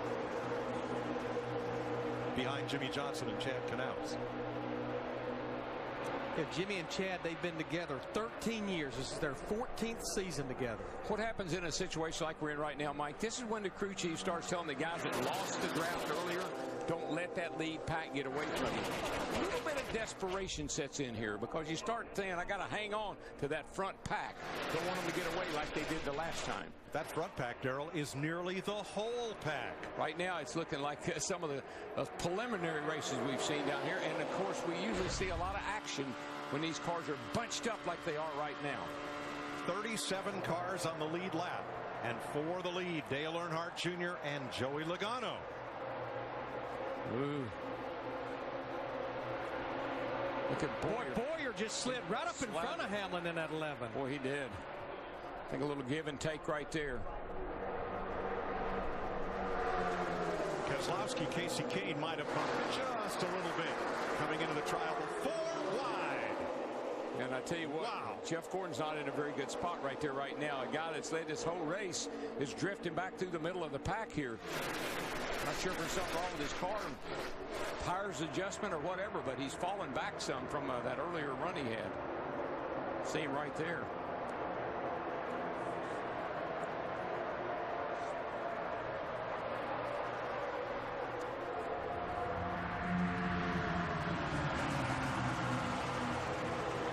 Dale Earnhardt Jr. leads for the first time today in the Daytona 500. But rather than go to break, our friends at Aflac thought you'd like to get our analyst thoughts on speed. Who has it? Who needs it? And who just might be sitting on more than they've let on thus far in this race? You know, I can remember, Larry, we used to come down here and 200 miles an hour wasn't even conceivable. We didn't think we could run that fast. And these cats are out there practicing at 202. Well, we were concerned where the speeds would be with the temp going up, and the best I can tell, looks like to me almost 40 of our drivers, they've run a lap over 200 miles. Yeah, we've seen 201 here a little bit earlier, so the speeds are still there. These cars are really fast. But you know what, Larry, I think that's part, don't you think that's partly for no rule changes? You get a chance to kind of shine and buff and fluff a little bit on the same old car you had last year? I think it's an opportunity to try to win the Daytona 500. Well, the best thing I've seen all day is a lack of single file racing. It's hard to make 200 miles an hour in a parade look really exciting. And you know, Darrell, you and I were talking earlier. I think they've all learned their lesson about riding in the back, that when you get ready to go, you may not be able to get there. Thanks again to Aflac for helping us stay with the action. Only Aflac offers the speed of one-day pay, keeping you in the race.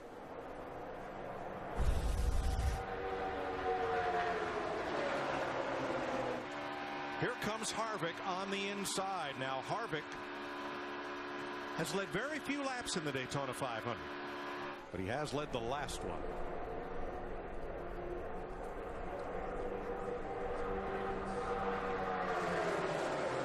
Both the Dillon boys have had their turn toward the front of the pack. There's the number 3 with older brother Austin. Vince? Yeah, he spent a lot of time mid-pack and further, but he has moved up to the front. The car is working much better after some Gil Martin adjustments. This is the 3rd car for Austin Dillon this week. He's already wrecked and destroyed 2. This is the one that won the pole last year at the Daytona 500. He wants better than the pole this time. He wants the race. But actually, he and Clint Boyer seem to be on that same agenda earlier in this race before the halfway mark, is staying in line, riding out back, just staying in touch. When you've wrecked, Clint's wrecked a couple of cars. And Austin's wrecked a couple of cars. So you want to, you know, tippy-toe a little bit here early on. Here's a familiar sight. 15 cars at the front, double file. From there on back, everybody's worried about losing touch with the front, and they're 3 wide from there on. Yeah, I'm not liking this. Not liking this right here. Right smack in the middle of that group of 15. The number 1 in red and black is Jamie McMurray. Chris? Well, prior to that last stop, Jamie McMurray really complaining about a vibration in that car. The crew told him after the stop that they were missing a lug nut on the right rear. Jamie Max now saying no more vibration. The car is good. While most teams have been complaining about their cars being too tight, Jamie Max saying that car too loose all day. And Jamie McMurray, one of the drivers that actually changed 4 tires on that last trip to pit road. Jamie McMurray is one that has won twice at Daytona with a combined laps led in those 2 wins of just 5. Kevin Harvick coming toward the front mat. Mike, Kevin had been complaining about, except for the first run today, the car had a unique vibration. They thought it might have been a loose wheel, but when they pitted, they took 4 simply to double check that they did not have a loose wheel. They didn't. Rodney Childers reminded Kevin that last year they had the same issue in the 500. Half the event, they had a vibration. They think it's more just due to the tire and everything being so rigid here. It's the same tire since 2013. There is, Larry, one rule change for this Daytona 500. NASCAR no longer monitors how many lug nuts are tight to the wheel on pit stops. Well, NASCAR felt like it's self-policing, that if there's a lug missing or lugs loose, that driver's going to feel it, and it's not going to be long, he'll be back to pit road. Yeah, I've talked to several of the guys, and they said, look, it's not really an issue because when the wheel is loose, these things shake so bad that you're going to come to pit road. And so the situation polices itself. Pretty much. Looking at Kevin Harvick in that 4 car, he can win 3 races in a row if he wins this thing. 2/3 distance in the Daytona 500. 37 on the lead lap. 4 Chevys at the front. Earnhardt, Harvick, Austin Dillon, and Truex. Then the Ford of Brad Keselowski. Let's have a look at today's Budweiser race summary. Dale Earnhardt Jr. is your leader. Tony Stewart trying for the 17th time to win the Daytona 500, involved in a crash at lap 41. 15 lead changes among 9 different drivers. Jeff Gordon has led 87 laps, by far the most of anyone today. Tell you what, this group right here, this middle group, this right here starting with Joey Logano and back to, I don't know, I can't tell how far back, but they are doing some slicing and dicing now. I'm telling you, they're inside, outside, middle, 3 wide. A lot of close calls. Don't know how long they can get away with just a close call. That's Regan Smith and Justin Allgaier at the tail end of that pack. Then a bunch of cars single file behind them. Well, they're just forcing their way into line. I mean, somebody will go to the middle, then they'll just force their way into that outside line, and that's all well and good. And the room's there, but I've seen a couple of moves where somebody had to really get on the brakes to let them in. Joey Logano trying to bring this group toward the front. There's Logano's yellow number 22. He's trying to catch his Penske Ford teammate, Brad Keselowski, last of the 5-car breakaway at the front. Yeah, that group he's pulling along, it's about 20 drivers in a big wad.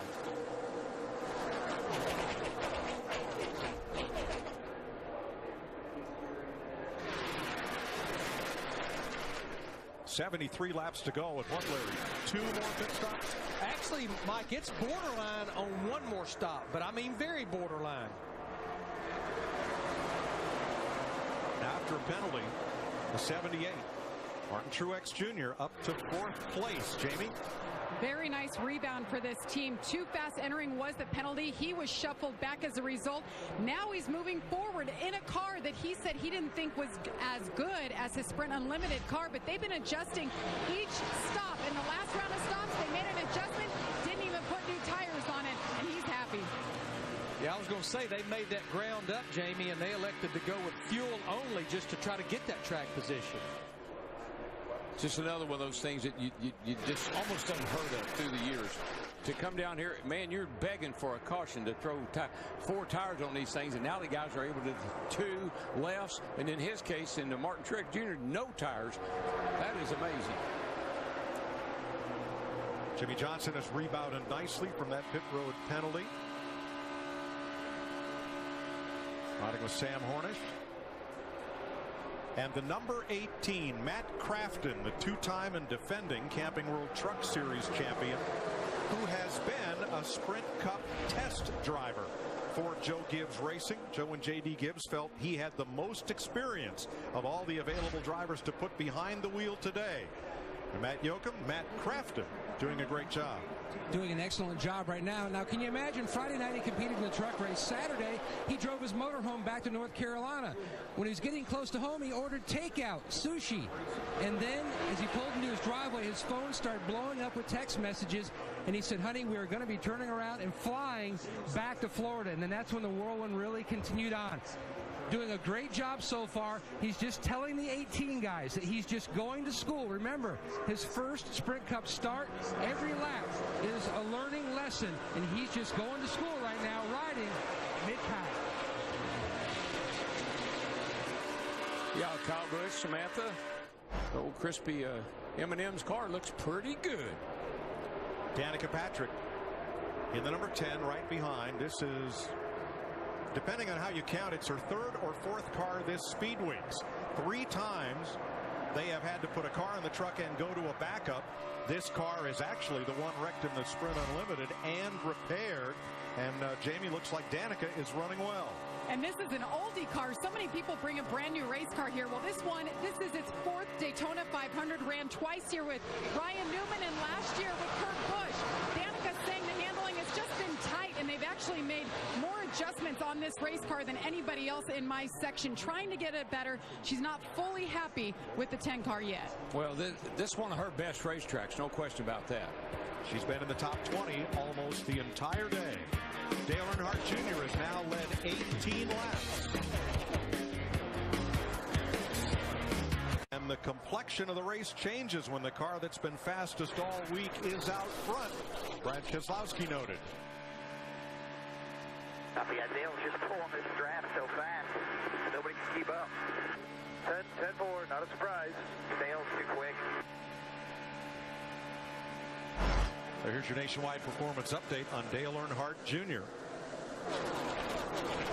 On Thursday, he had to start from the back and go to the front due to a height violation after his qualifying lap last Sunday.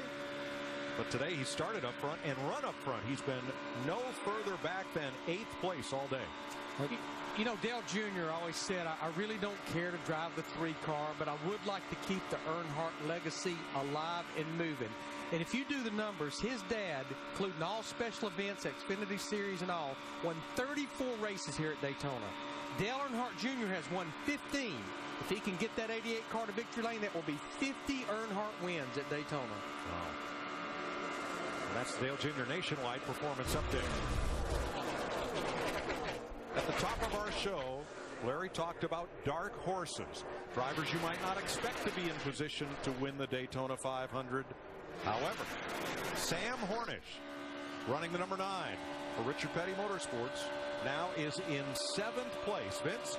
Well, and his crew chief, Drew Blickensdorfer, says what he likes about Sam is that he's always thinking, how can I get this car in position to win? Their goal today, hang to the back until it got inside of 100 laps, then start moving forward and put yourself in position with 60 to go. Well, we've got 63 to go, and Hornish is inside the top 10. Matt? Vince, when Joey Logano joined Team Penske, he said the first thing that he really noticed was the passion of success, and it started from the top with Roger Penske. All he cares about is winning. On Thursday, Mr. Penske asked Joey, what about the car for tonight? And Joey says, well, I'm going to play it conservative. I want to run this car in the 500. He says, Joey, we have plenty of cars. There's only one trophy. Go out and win.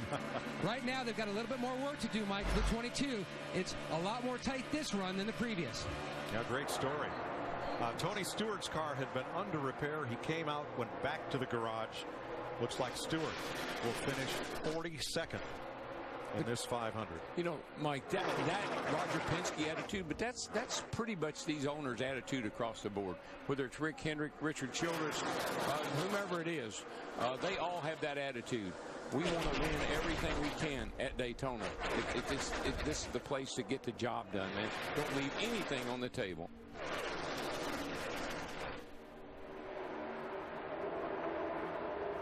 A big gap after Michael McDowell in 18th place, the number 95. A gap of about 1.2 seconds to the second pack. So 18 cars in that front pack, led by Dale Earnhardt Jr.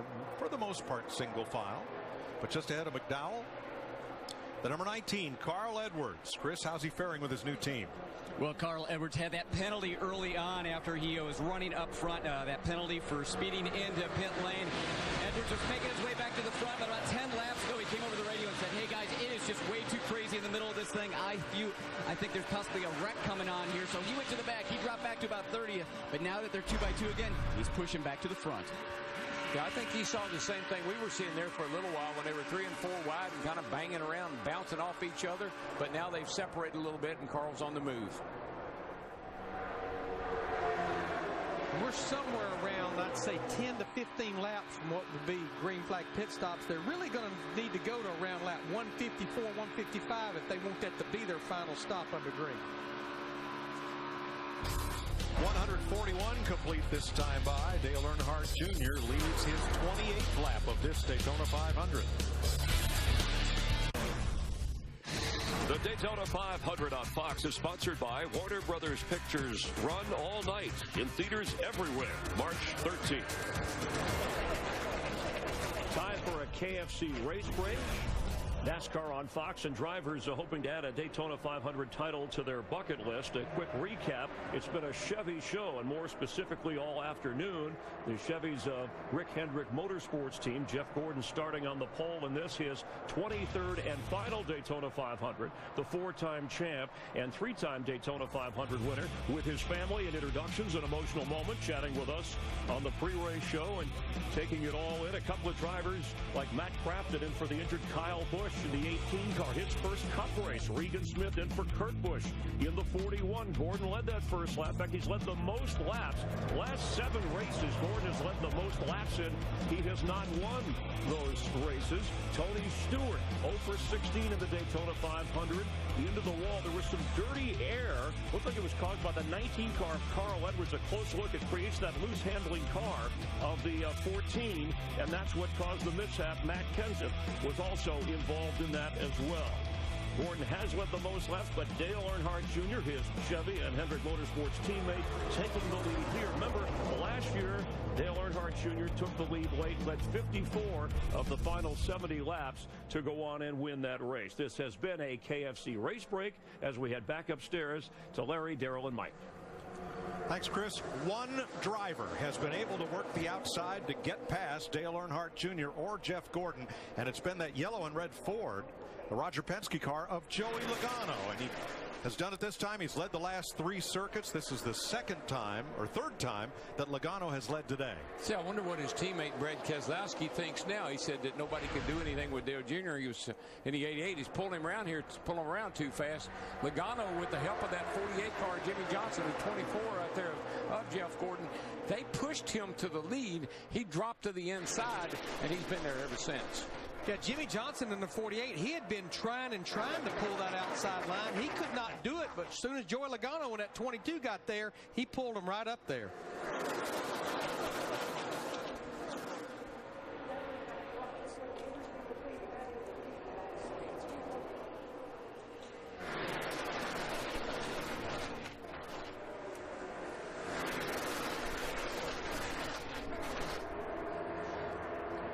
All right, the production truck is telling us to go to commercial, but thanks to Aflac, we're going to stay right here and talk about how speed in the pits may determine who wins this Daytona 500.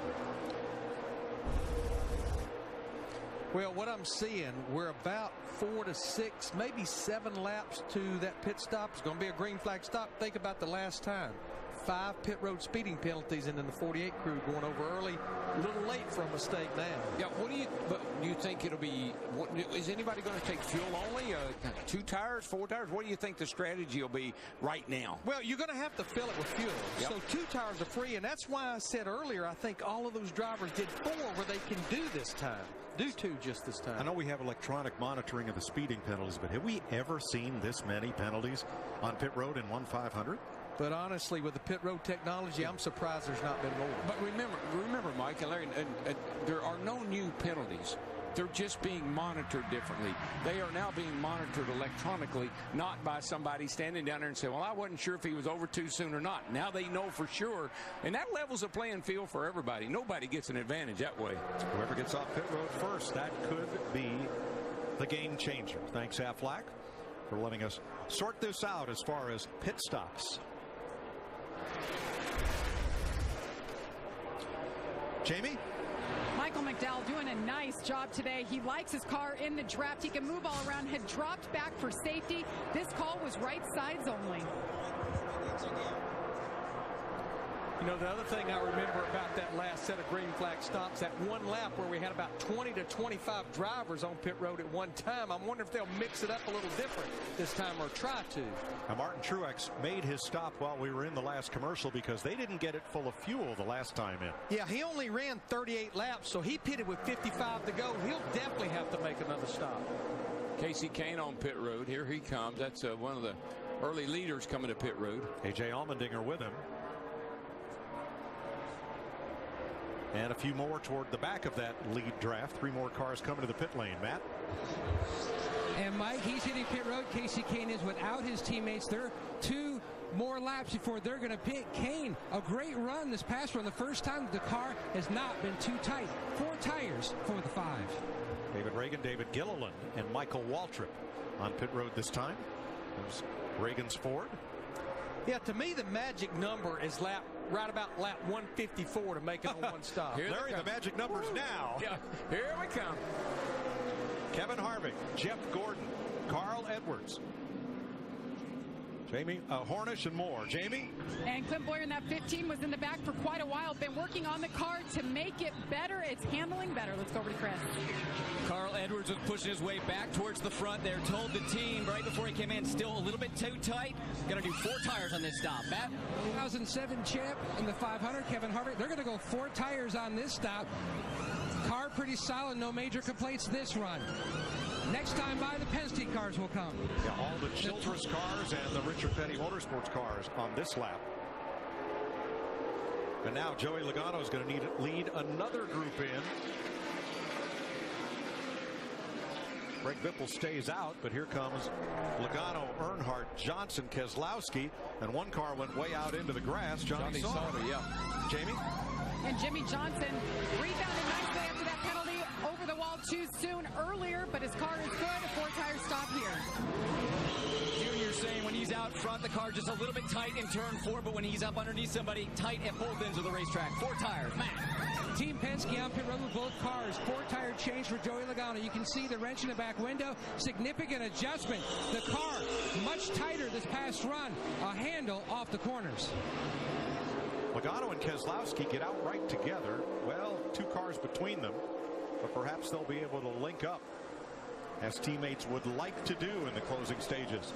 Boy, the 42 car, he has had it locked up ever since he came off the racetrack, smoking all 4 tires trying to get that thing wound up. I think he actually blew the right front tire out. Kyle Larson makes it into his pit stall. So does Ricky Stenhouse and Greg Biffle. Vince? And eventful for the 42 of Kyle Larson today for sure. 2 penalties on pit road. They slipped through the box once. They've got a shifter inside the car that is broken off. Trying to get Kyle Larson to the end and in a position to do some work. Going to 4-tire change. Well, that should complete this round of green flag pit stops at lap 155. 45 laps to go.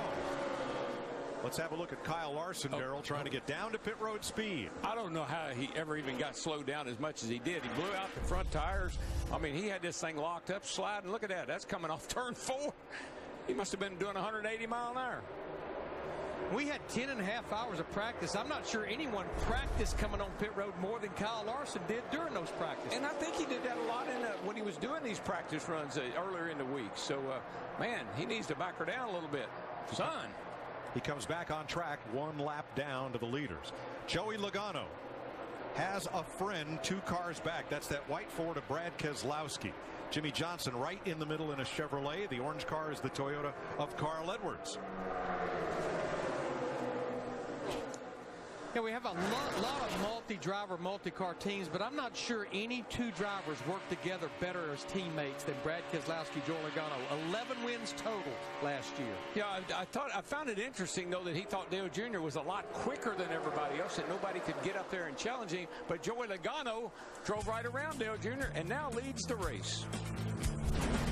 156 laps complete. Sometimes the hardest part of 200-mile-per-hour racing is slowing it down to 55. Brad Keselowski's day may have gone up in smoke. Yeah, it did. He just the engine, it started smoking in the middle of 1 and 2 down here, and then it let go off of 2. But everybody did a good job of getting around him. 250, 260, 245, 260. Everything else is good. Keselowski was 13th when this happened up in turn 2. Watch the white 2 car. Yeah, you'll start to see a little smoke trailing out of it, and then all of a sudden it just turns into a big ball of smoke right here. Nice job of holding his line and waiting until the inside was clear to move down. Sam Hornish did a nice job of laying off of him. Second engine of the day, Landon Castle early in the race, and now Keselowski brings out the day's 4th caution flag. I believe Jamie McMurray in the 1, he got in some oil, and he got in the outside wall. He just hit pit road with a ton of damage. Yeah, it looks like he spun backwards in the wall there. The whole back of the car is crunched up. Riding with Sam Hornish. Sam did an amazing job. Of oil.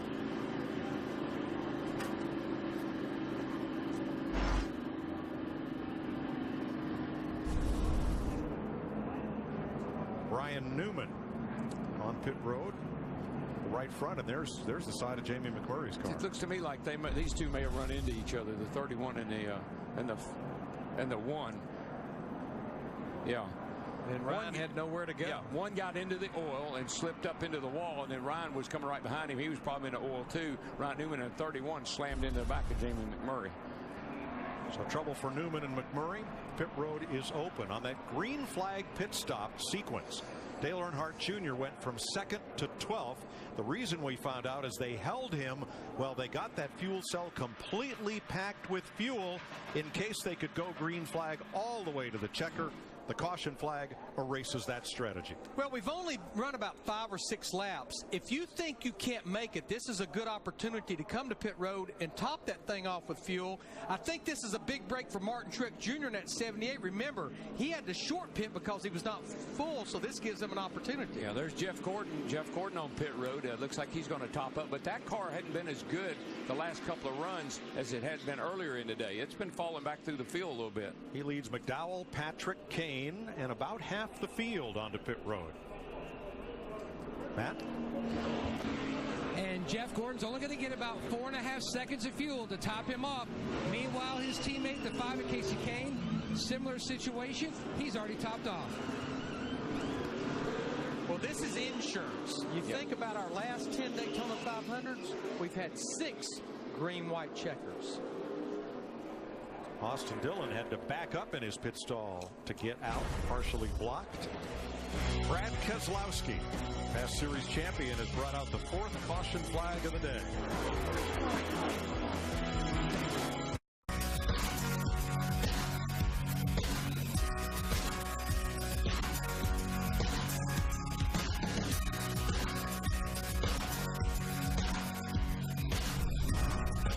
Jimmy Johnson has led 18 laps today. He, Carl Edwards, and Clint Boyer are the first of 12 drivers who did not pit under this caution flag. It's a nice rebound for Johnson. Glad my portfolio doesn't look like his graph today, although I like where it ends up. He had that pit road penalty for men over the wall too soon, which dropped him down to 40th. He is now the race leader. To the garage, Jamie Little.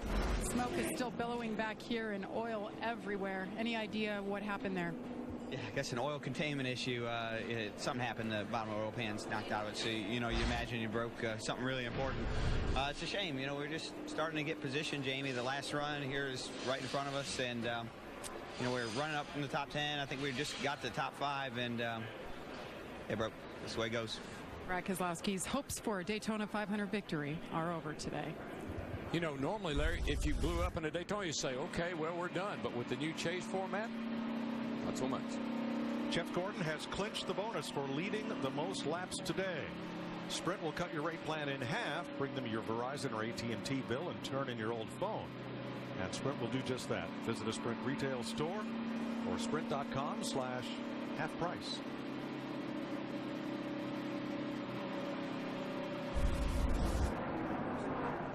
"35 cars on the lead lap were 36 laps away from settling the 2015 Daytona 500. Each week, look for the Race Day Advanced Auto Parts Driver Spotlight. Today, we caught up with Kevin Harvick, only on Fox Sports 1.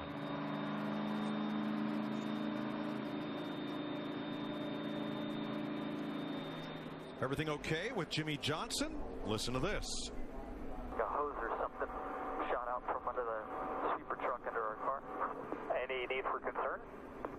go under me. It looked like a hose, so I'm willing to stay out here. Yeah, I'm trying to look at that front valence area, and everything actually looks pretty good on that 48 car. Yeah, it looks fine. Green flag. With now 35 laps to go. How about our man Carl Edwards? He finally overcame that penalty he had early in the race, and now he's up here with the help from Clint Boyer, leading the Daytona 500.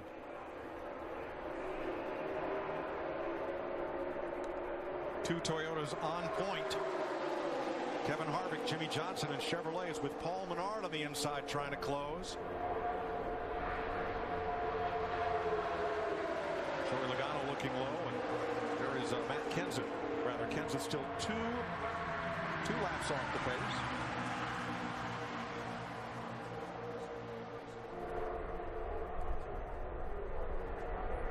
This race could be coming to number 24, Jeff Gordon. He thinks so. Yeah, it's going to get wild now, so here's what we came for. Yeah, man, let's do it. And that's what, and Jeff knows that. I mean, as he get to the end of this race, no more give and take. The gloves come off. It's every man for himself. Teammate out the window. Drive the wheels off of it. Drive it like you stole it. Matt? Insurance policy for Gordon. They came in and took 4 seconds of fuel. Alan Gustafson told him, push the other drivers that are in front of you. They did not stop and top off. They could be questionable. He's like, I can see they're trying to save us. Push him, push him, push him. Darrell, everything you've learned all week long comes down to this: putting yourself in a position to win. And this is my favorite time of the race. This is when you get that co-opetition.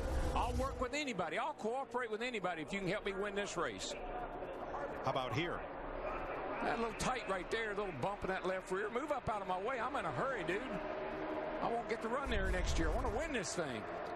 Yeah, I mean, we got 23 drivers within a second of each other as we're closing in on about 30 laps to go. Whoa! Jimmy Johnson came down almost into the 19. That slows Edwards, and Kevin Harvick takes advantage on the inside, number 4. Wow. What are we? Jeff Gordon called it. It's going to get wild.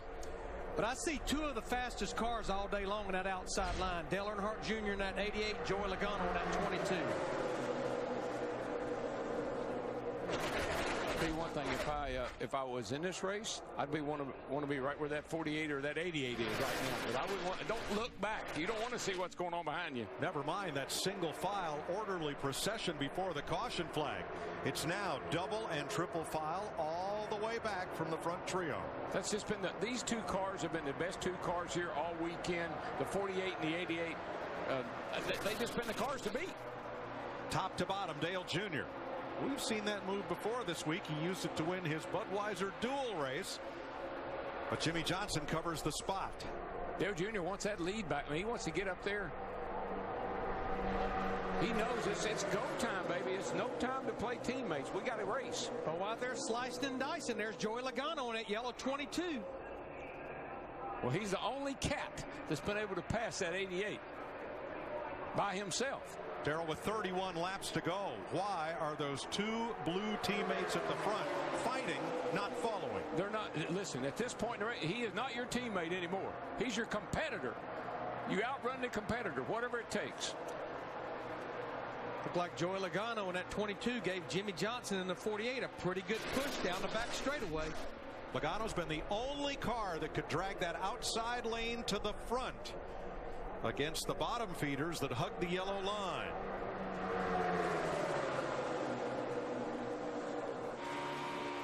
Look at this. I mean, where do you go? I mean, you got very little room. Everybody's wobbling all over the place, getting a little loose, pushing around. Look at that car, that 11 car in front of him. Sideways. Oh, you heard Gordon had to lift out of the throttle there. Yeah. The turbulence, when you're in this group right here like you see, the turbulence off these cars, it moves your car around whether you want it to or not. Look at those cars snake down that back straightaway. In simple terms, that was two great shots of the eye of the storm. And the cars are hard to drive. I know in the banking they got downforce. They're stuck to the banking. But I get up on these straightaways, and particularly through the tri-oval, they're loose as a goose. 30 laps, 75 miles to go. 29 as they cross the stripe. And a lot of drivers from 10th on back feeling they're not up there in position to win. Push is about to come to shove. This is what it's all about. I mean, we've raced here all day long, and we've seen this kind of racing all day long. But right now, this is when it gets so intense. And you know you can't give up anything at this point.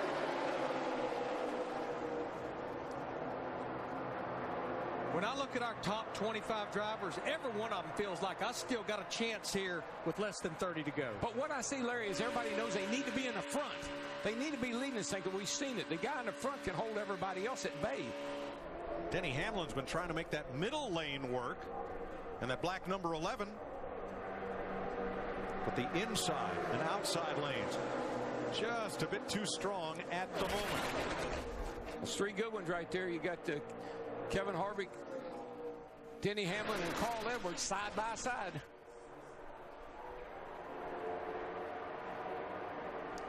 Rush hour at 201 miles per hour. You know when we say the cream rises to the top, baby, she has risen. There's no skim milk here. No. All the way back. Look at all the drivers in that lead pack. David Gilliland, the good news, he's only a second off the lead. The bad news, he's 24th. And there comes Kevin Harvick in that number 4, getting some help from Paul Menard in the 27. Still 3 wide, 3 by 3, about 6-7 rows deep. And this is when you hold your breath. I mean, you just feel it.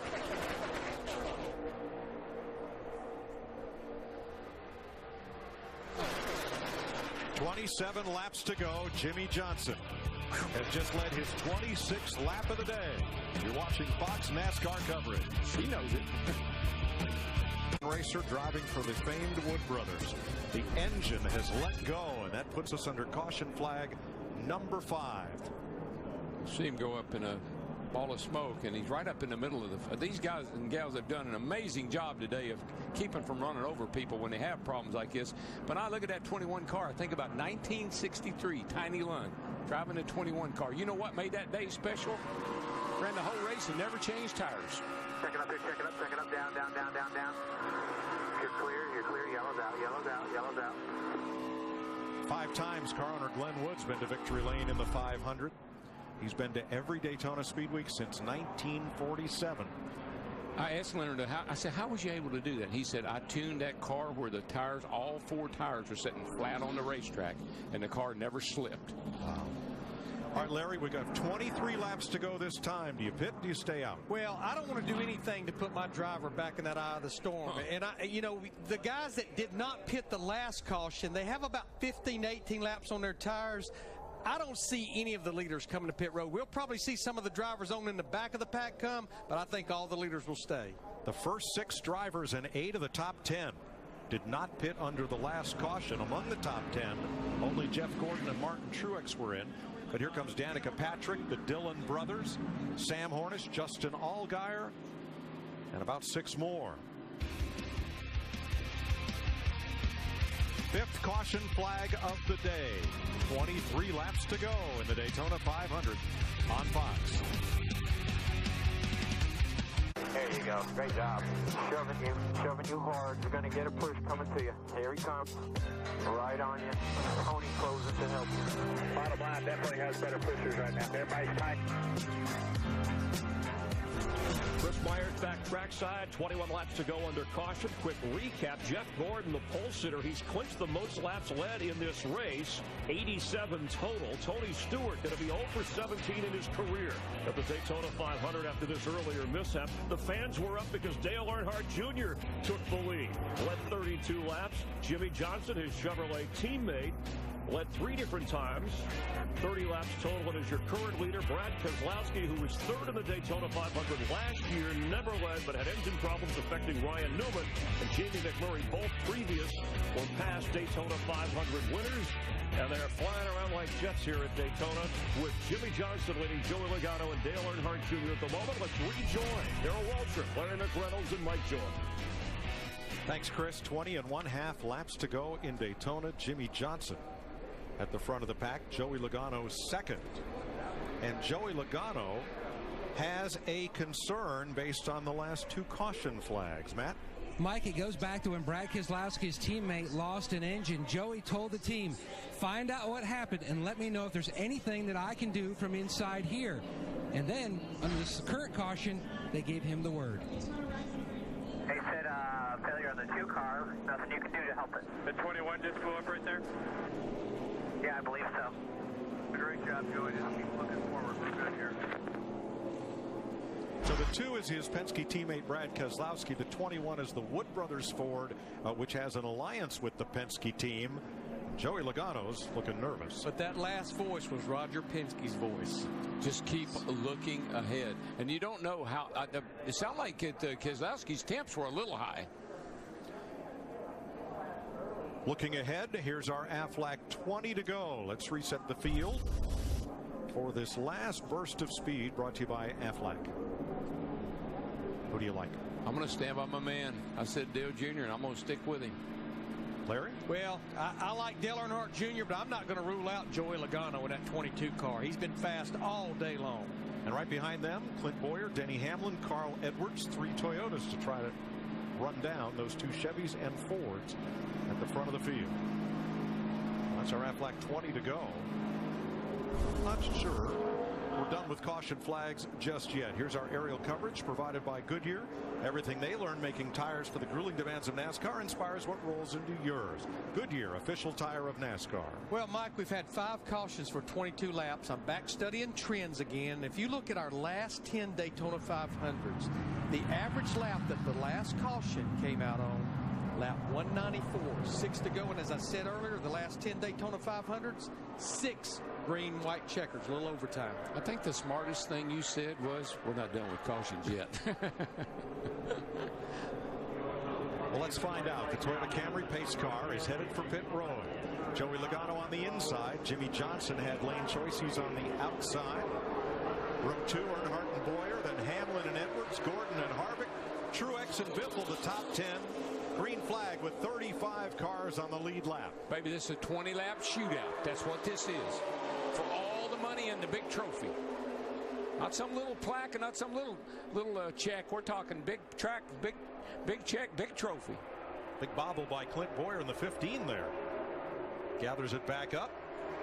Junior loose coming up through the middle. That was not a good move. He's going to get caught in the middle here. Better watch out.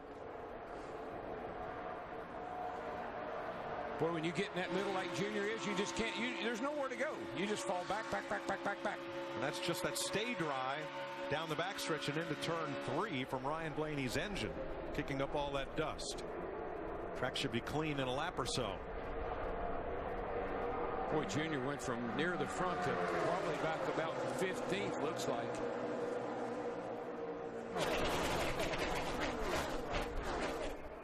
Jamie, we saw Clint Boyer get loose there. Everything okay? Well, he was anxious. He was 4th lined up. His spotter told him and warned him about the Penske engines. He said the next one is right ahead of you, and Boyer said, make sure I'm clear, boys. I'm going to try to clear him, and that's exactly what he did and made a small bobble doing it. When I look at this pack here, Harvick to the outside. Oh, I'll say. 3 wide. Big move. And they trapped Carl Edwards in that 19, that orange 19 in the middle. He started sliding back, but he's starting to fight back now. Boy, you get in a box. There's nowhere you can go. Boy, did you see Clint Boyer's car? I mean, that thing was swapping ends almost. Riding with Harvick, Boyer just ahead. Logano 22 ahead of him, and then race leader Jimmy Johnson. We know Jimmy Johnson's won 2 Daytona 500s. Harvick's won 1. But how about those other drivers? Logano, Hamlin, Boyer, Edwards, Truex. They've never won a Daytona 500. Guys are hungry, man. They want it. And I tell you, a guy that's really driving, hard as he can go and doing all he can, and that's 15 car Clint Boyer. He is hammering away on Joey Logano. You can do that in the straightaway, Darrell, right? Yeah, you can. Just don't do it going into 3rd turn or into the 1st turn. That's not a good idea. No prohibition in the Sprint Cup Series against bump drafting. You think about Boyer, not only would he love to win a Daytona 500, it's been 77 races since he won a Sprint Cup Series race. Boy, this is when your mind, you're thinking, what can I do? What move should I make? Which lane should I get in? Who should I follow? Carl Edwards made a spot for himself in the middle. And then number 19, but can only get so far forward. We talked about the single car team of Martin Truex Jr. in the 78. I see Casey Mears in that white number 13 right up in the mix. And these are the guys that were at the front of the Sprint Unlimited the other night. Casey Mears had a 4th place finish in that race. He had a great run, and Martin Truex finished 2nd in that race, a great run, and here they are battling for the Daytona 500.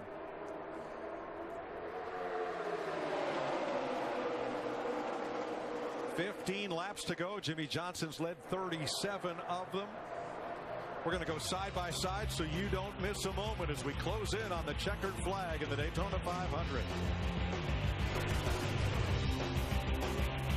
Someday I want to work with the United Nations. My someday is to play for the Women's Team Canada hockey team. I will become a scientist. I like working with cameras. Someday I will be a director. Someday I will find out what's on the other side of a black hole. My someday is to help the environment. I want to give a voice to those who don't have it. Canada's Kings of the Ice are back. And ready to rock the house in Calgary. Just in time. Kevin Cooey has assembled a brand new team in his quest for a repeat. But the competition will be fierce, as an elite group of former champs and Olympic gold medalists are all eyeing the coveted Brier crown. Goodness, what a shot! The Tim Hortons Brier, Saturday at 3:30 on TSN. I can't believe it's really going to happen. It doesn't get any better than this. Here we go! Fearsome striker Antonio Bigfoot Silva. He is outstanding. Oh! Takes on two-time former UFC champ Frank Mir. Absolutely incredible. In a 5-round heavyweight brawl. Both men know what's on the line. Unbelievable. UFC Fight Night Porto Alegre. Tonight at 8 on TSN2.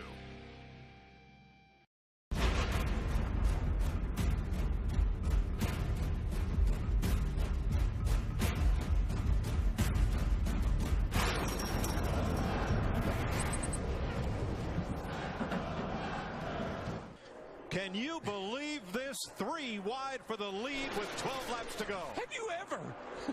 Not until now. I'm telling you. But you can't imagine, folks at home, you just don't know how much skill it takes to be able to drive these cars at 200 miles an hour, side by side, and not wreck each other. The 16th place car is within half a second of the leader. Look at this. I mean, we're 3 by 3 all the way back. Yeah, the whole field's 3 wide. Where are you going to go? Jimmy Johnson trying to maintain some kind of advantage, but Denny Hamlin has been fast all week, and it's his turn at the front. Well, you got Jeff Gordon. He's finally working his way up here to get with Jimmy Johnson. That could be potent, but that 78 and 11 look like they're working pretty good together too. And Joey Logano lurking up on the outside there. He's got to run. And Jeff Gordon in his final 500, right in the middle, trying to make something happen with Carl Edwards and Casey Mears behind him. Yeah, Jeff led 87 laps, and then he fell back, and all of a sudden he has reappeared with that 24 car. Listen, trust me, this is not, don't try this anywhere else, because these guys are the best in the world, hanging on to these things for dear life with a check, $1.5 million check dangling out there in front of them. Who's going to get it? Tried to get all the way to the high side, but Logano was already there. And here comes Logano's Ford on the outside against Johnson's Chevrolet and Hamlin's Toyota on the bottom. This is one of those times when you want to help the guy in front of you, but you got to be careful where you do it. You see right there, you see the 22, the 15, and the 4. Bam, bam, bam. And look what it does. It pushes the 22 right to the lead. Yeah, it's almost like Joey Logano hung back a little bit, maybe drugged the brake where Boyer could give him that little boost. But Boyer got into 3 a little too, he couldn't hold the a little ground right there, but he's coming back. He almost got into the fence. 9 laps to go. This is the greatest racing in the world. In the words of legendary broadcaster Ken Squire, Grandma, put your teeth in your pocketbook for this one. This is I don't think I've seen a race quite like this in a long time down here. This is some good stuff, folks. Well, I think what's going to happen, you look back there at about that 3rd and 4th, 5th row, they're going to get impatient because right now they can't go anywhere. Well, what's going to happen is you're going to try to help the guy in front of you. You're going to try to push him to the lead. If you don't hit him in the right place and hit him at the right time, cause a big wreck. Far, you're 3 back. They're 3 back. Just higging it. They're giving the all push there. 8 to go. Bottom lane. Boyer came down into Gordon, but they separate inches apart and less than that at 200 miles an hour. Boyer's car's just a little loosey-goosey. He's been that way a couple of times. Look how far Logano is out there, but son, that's not a good idea right now because they're coming after you. It's like a big rubber band. One car gets out front, and in that air, the pack will suck back up to the leader. That being 3x3 like that, that's a good thing for Logano, except when somebody on the bottom here, like you see the 11 car, Denny Hamlin, you get a run up there, and here you come in the 78. Martin Truex is trying to push Hamlin to the lead. These 3x3, and you can sit out there like Joey is. I think this is what Jimmy Johnson was worried about. That 22 got out front. Could they get him back or not? The Fords showed speed in early practice, but in the races so far haven't been much of a factor against the Hendrick Chevys and the Gibbs Toyotas. Now, Joey Logano is out front with just 7 laps to go. Oh, this is where you got to be ready to block. Whichever line gets to push. If it's Boyer on the outside, you got to go high. If it's the 11 on the inside, you got to go low. And that's where the spotter and the driver got to work hand in hand here. Okay, behind the 11, they are 3 wide. You're clear everywhere. Behind the 11, they are 3 wide. That's the word for race leader Joey Logano coming to the stripe. Still 6 to go, man. Still 6. Keep an eye on that 11. The 78's been pushing that nice. The first 3 are single file. That's his spotter, Tab Boyd, giving him that information. And now we have a 3-car breakaway at the front of the field. Logano, Hamlin, Truex. 78 is half off, still run off at him. You're fine. You're okay. 48 giving a boost to the 78. 48 giving a boost to the 78. Fizzled out. Fizzled out. I like that. Fizzled out. He fizzled out. Kane and Johnson side by side. Menard coming on the inside, the yellow car.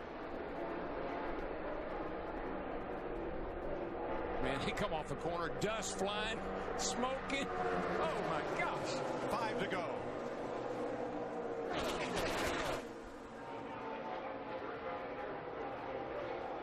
And the lead pack is distilled down to just 18 cars. Where everybody is trying to figure out, I need a break here, I need an opening, I need a line to get moving here. Which line is it going to be? Man, look at those cars wobble around, bobbling all over the place. 1 to the bottom, 1.5 to the top. 78, 5, 24, 88 bottom. 48, 15, 4 top. 1 either lane. 1 either lane. The bottom is the tightest right now. 4 to go right here. 4. That's Denny Hamlin's spotter, Chris Lamb. And as much as you'd like to say, leave me alone, I need to focus, you need that information.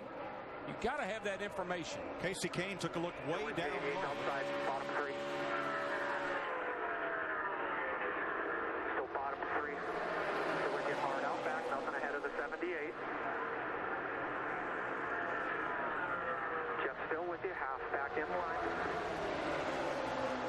Can they make it to the finish? That's what I keep asking myself. Can they make it to the finish? Outside. 78 with you. Outside. That's Jimmy Johnson's radio. Earl Barbin, the spotter. Logano comes up to cover the spot. 3 to go. 3 wide behind you. 4's in the middle. 4's in the middle. Yellow caution. Crash front straightaway. Justin Allgaier. Down. That was well back of the lead draft, and we're under caution. What happened over there? Good question. 33 blew right front, caught me and put me in the wall. And that was from Justin Allgaier. Ty Dillon's car had slowed, and now he is crawling onto pit road. There is the damage to Dillon. Well, the trends normally never let us down. There's that caution with 3 to go. I knew it would. I knew they couldn't make it to the end. I just thought it would be a lot bigger than that, but they didn't. It isn't over with yet. Thank goodness NASCAR has an electronic scoring system using GPS transponders all the way around the track, because with all that 3 wide, I would hate to have to sort out the running order. Now, Justin Allgaier is okay after he got tagged by Ty Dillon and turned at the start-finish line. We saw him blowing up on the back straightaway over there, slowing down. I don't know if blowing up's the right word or not. We saw him slowing down. See, there he goes.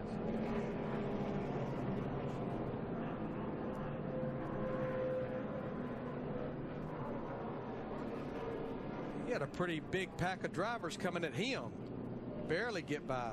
Eric Almirola was all the way down in the grass in that 43 car.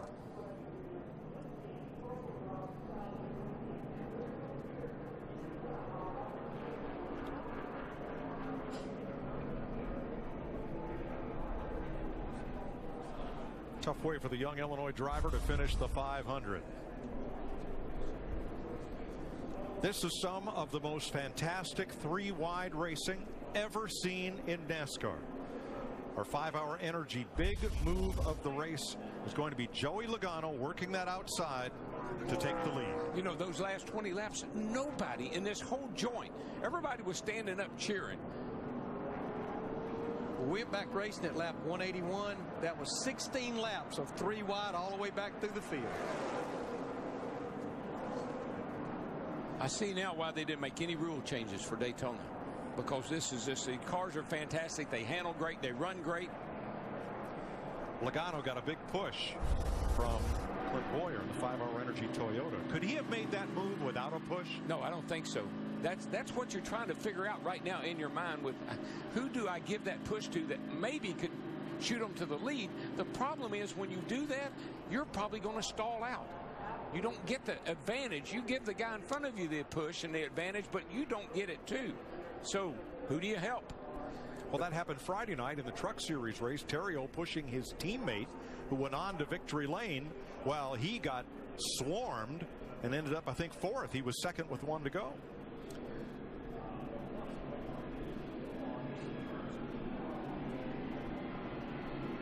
They are going to hold the field while they clean up down the front straightaway through the trioval and remove Justin Allgaier's car from the front straightaway.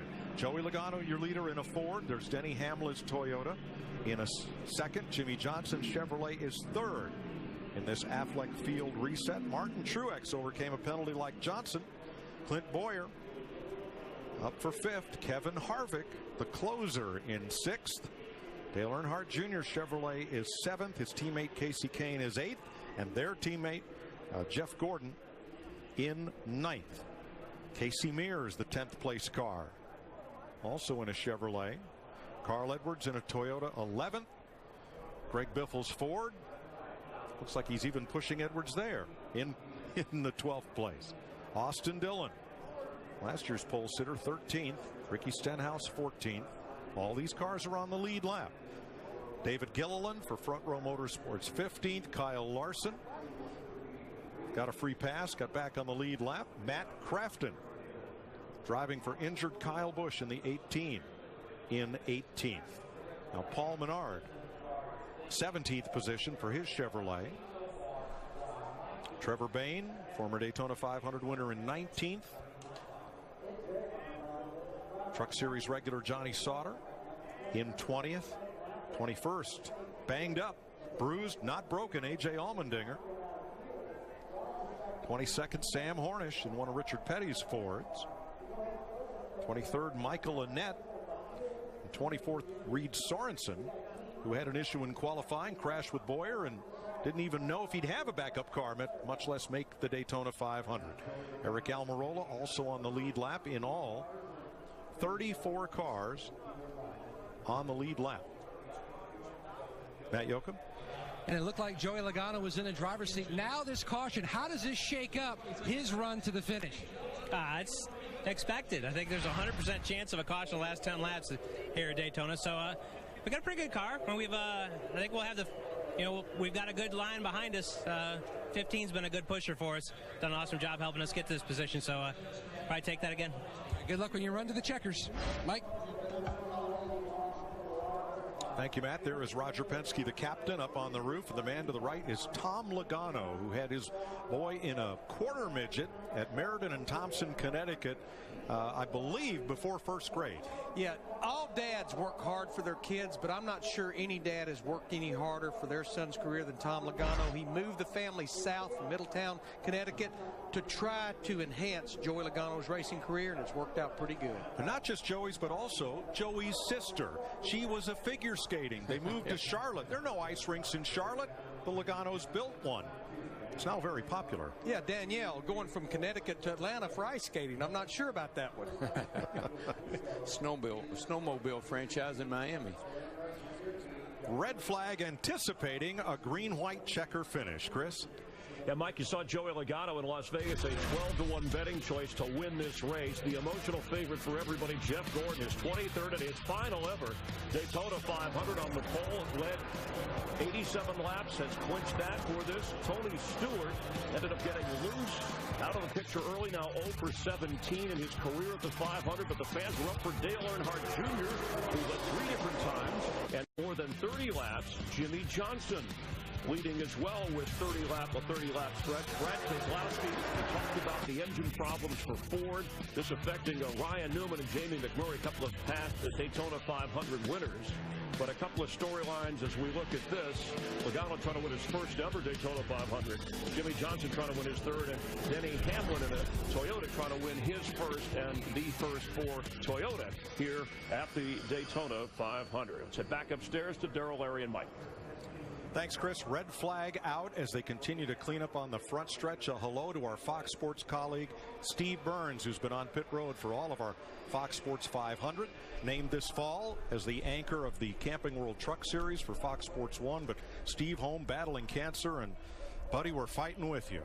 Hope you're back with us soon. Yeah, love you, buddy. Jamie? Jimmy Johnson, second right now, has led 40 laps today. Chad Knaus on the pit box for him. Chad, how long do you want Jimmy to remain behind the leader? I don't. I want him in front of him. I want him to be the leader. So we'll just have to see what happens here. Obviously, green-white checker finish here at Daytona can be very unpredictable.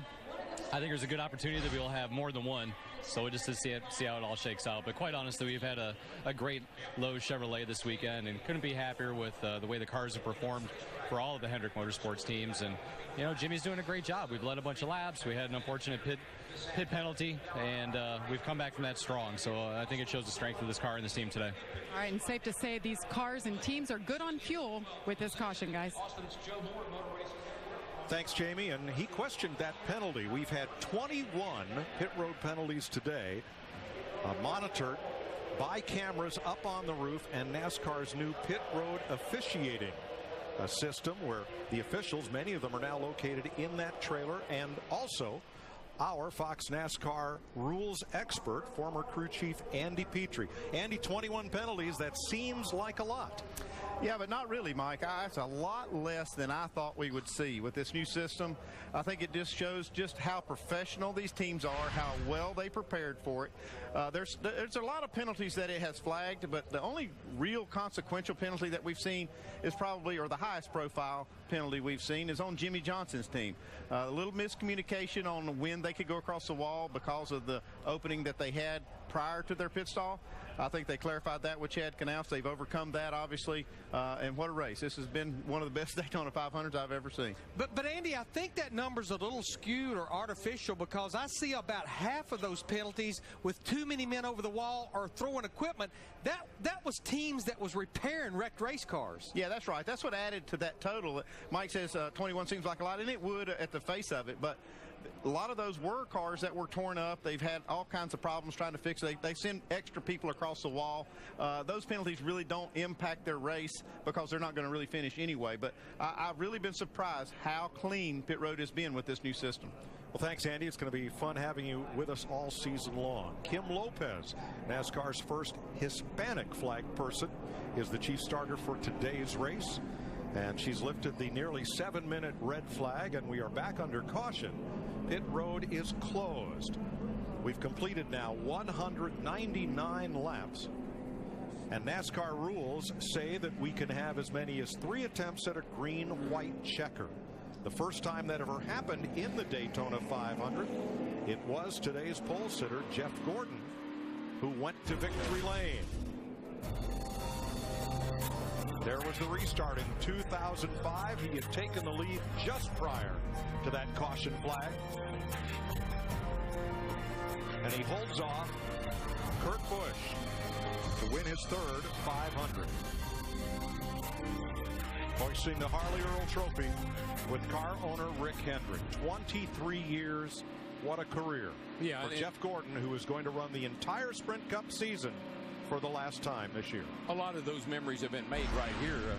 A couple of years later, I think they ran first, second, and third. Jeff and Jimmy, and I think Ricky Craven. Ricky Craven was driving the other car. So he's had some incredible memories here.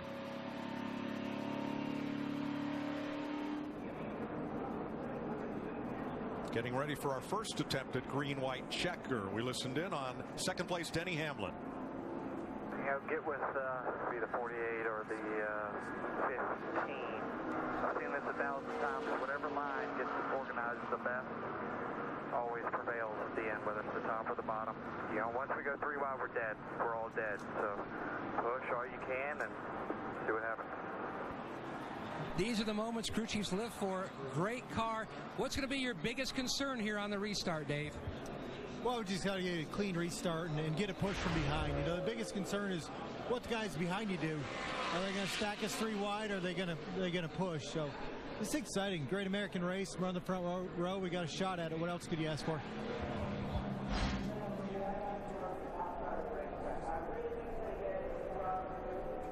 The 2015 NASCAR season's here. Get in on the action and play the brand new Fox Fantasy Auto Racing game. New features, more fun, always easy to play on your PC or your mobile phone. Pick your team of 5 drivers and challenge your friends for weekly and season-long prizes at foxsports.com/fantasy.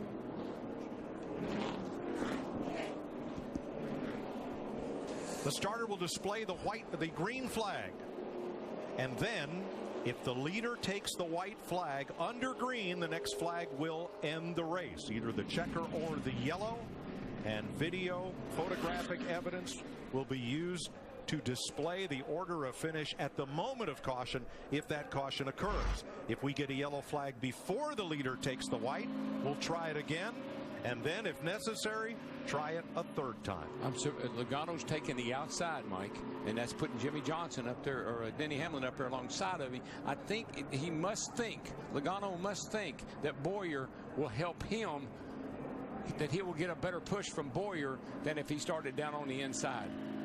So I guess the question, can 32 drivers running 200 miles per hour, 3 wide, make it 5 miles, and oh, by the way, the winner takes over $1.5 million? I don't feel good about this. Darrell, here's the other part of that logic.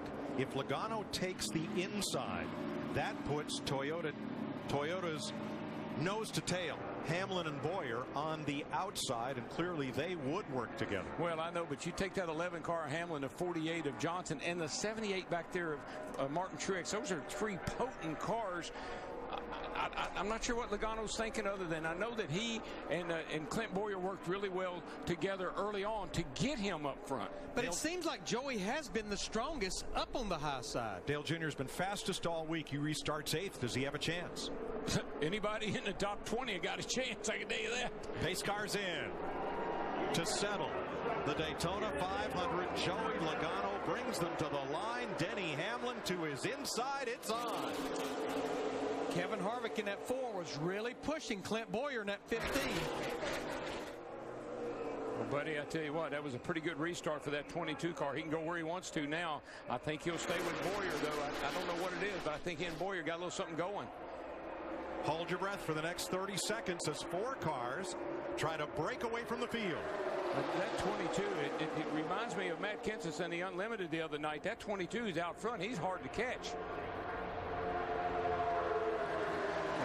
He's got some speed right now. It seems like being out front and pulling these others are not affecting him at all. Here comes Harvick around the outside of Clint Boyer. And look who's with him. And here Dale comes Earnhardt Jr.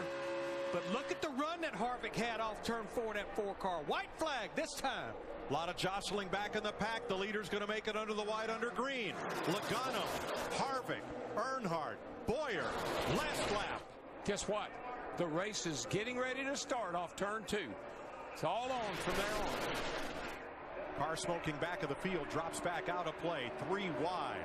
Big cluster coming off turn number 4. Smoke, trouble, way in the back, but here come the leaders.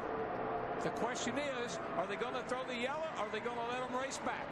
7, 8 car pile up in the back straightaway. Caution is out. Yeah, throw Logano. Keep coming. Just stay on the gas. Back straightaway. Stay on the gas. Coming to easy here. They say roll out of the throttle. It's over, boys. It's over. Middletown, Connecticut's Joey Logano wins the Daytona 500. Daytona 500, guys!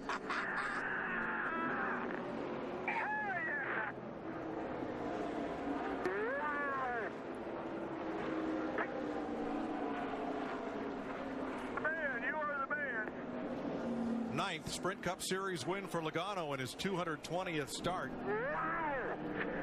What a deal, guys. His previous best finish, 9th in this race.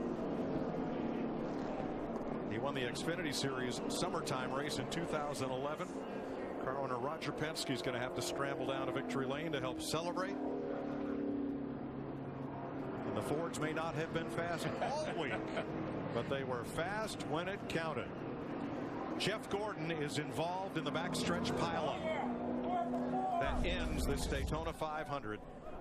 Let's see where it starts. Here he is right here. As we go off, that's in 1 and 2.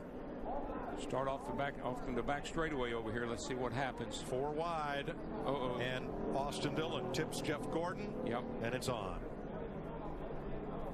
Right in that spot where it didn't take much. And as they kept wrecking and more cars kept coming into the crash scene, NASCAR had to throw the car.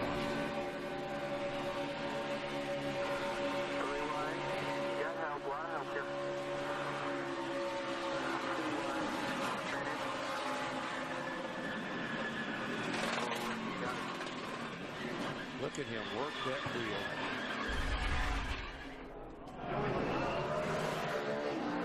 Joey Logano. Sunoco fueling victories. Has fueled the winner of the Daytona 500. All 43 drivers in this Sprint Cup Series field. It is the second Daytona 500 win for car owner Roger Penske, to go along with his 15 Indianapolis 500 trophies. You know, he's worried about his teammates blowing up. Didn't have anything to worry about. He made it.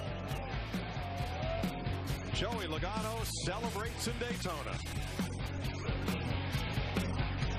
I should say Tom Logano, the father of 24-year-old Joey Logano, celebrating in the pits. The driver of the 22 car led just 6 laps, but the most important ones as he celebrates, and Matt Yoakum is there.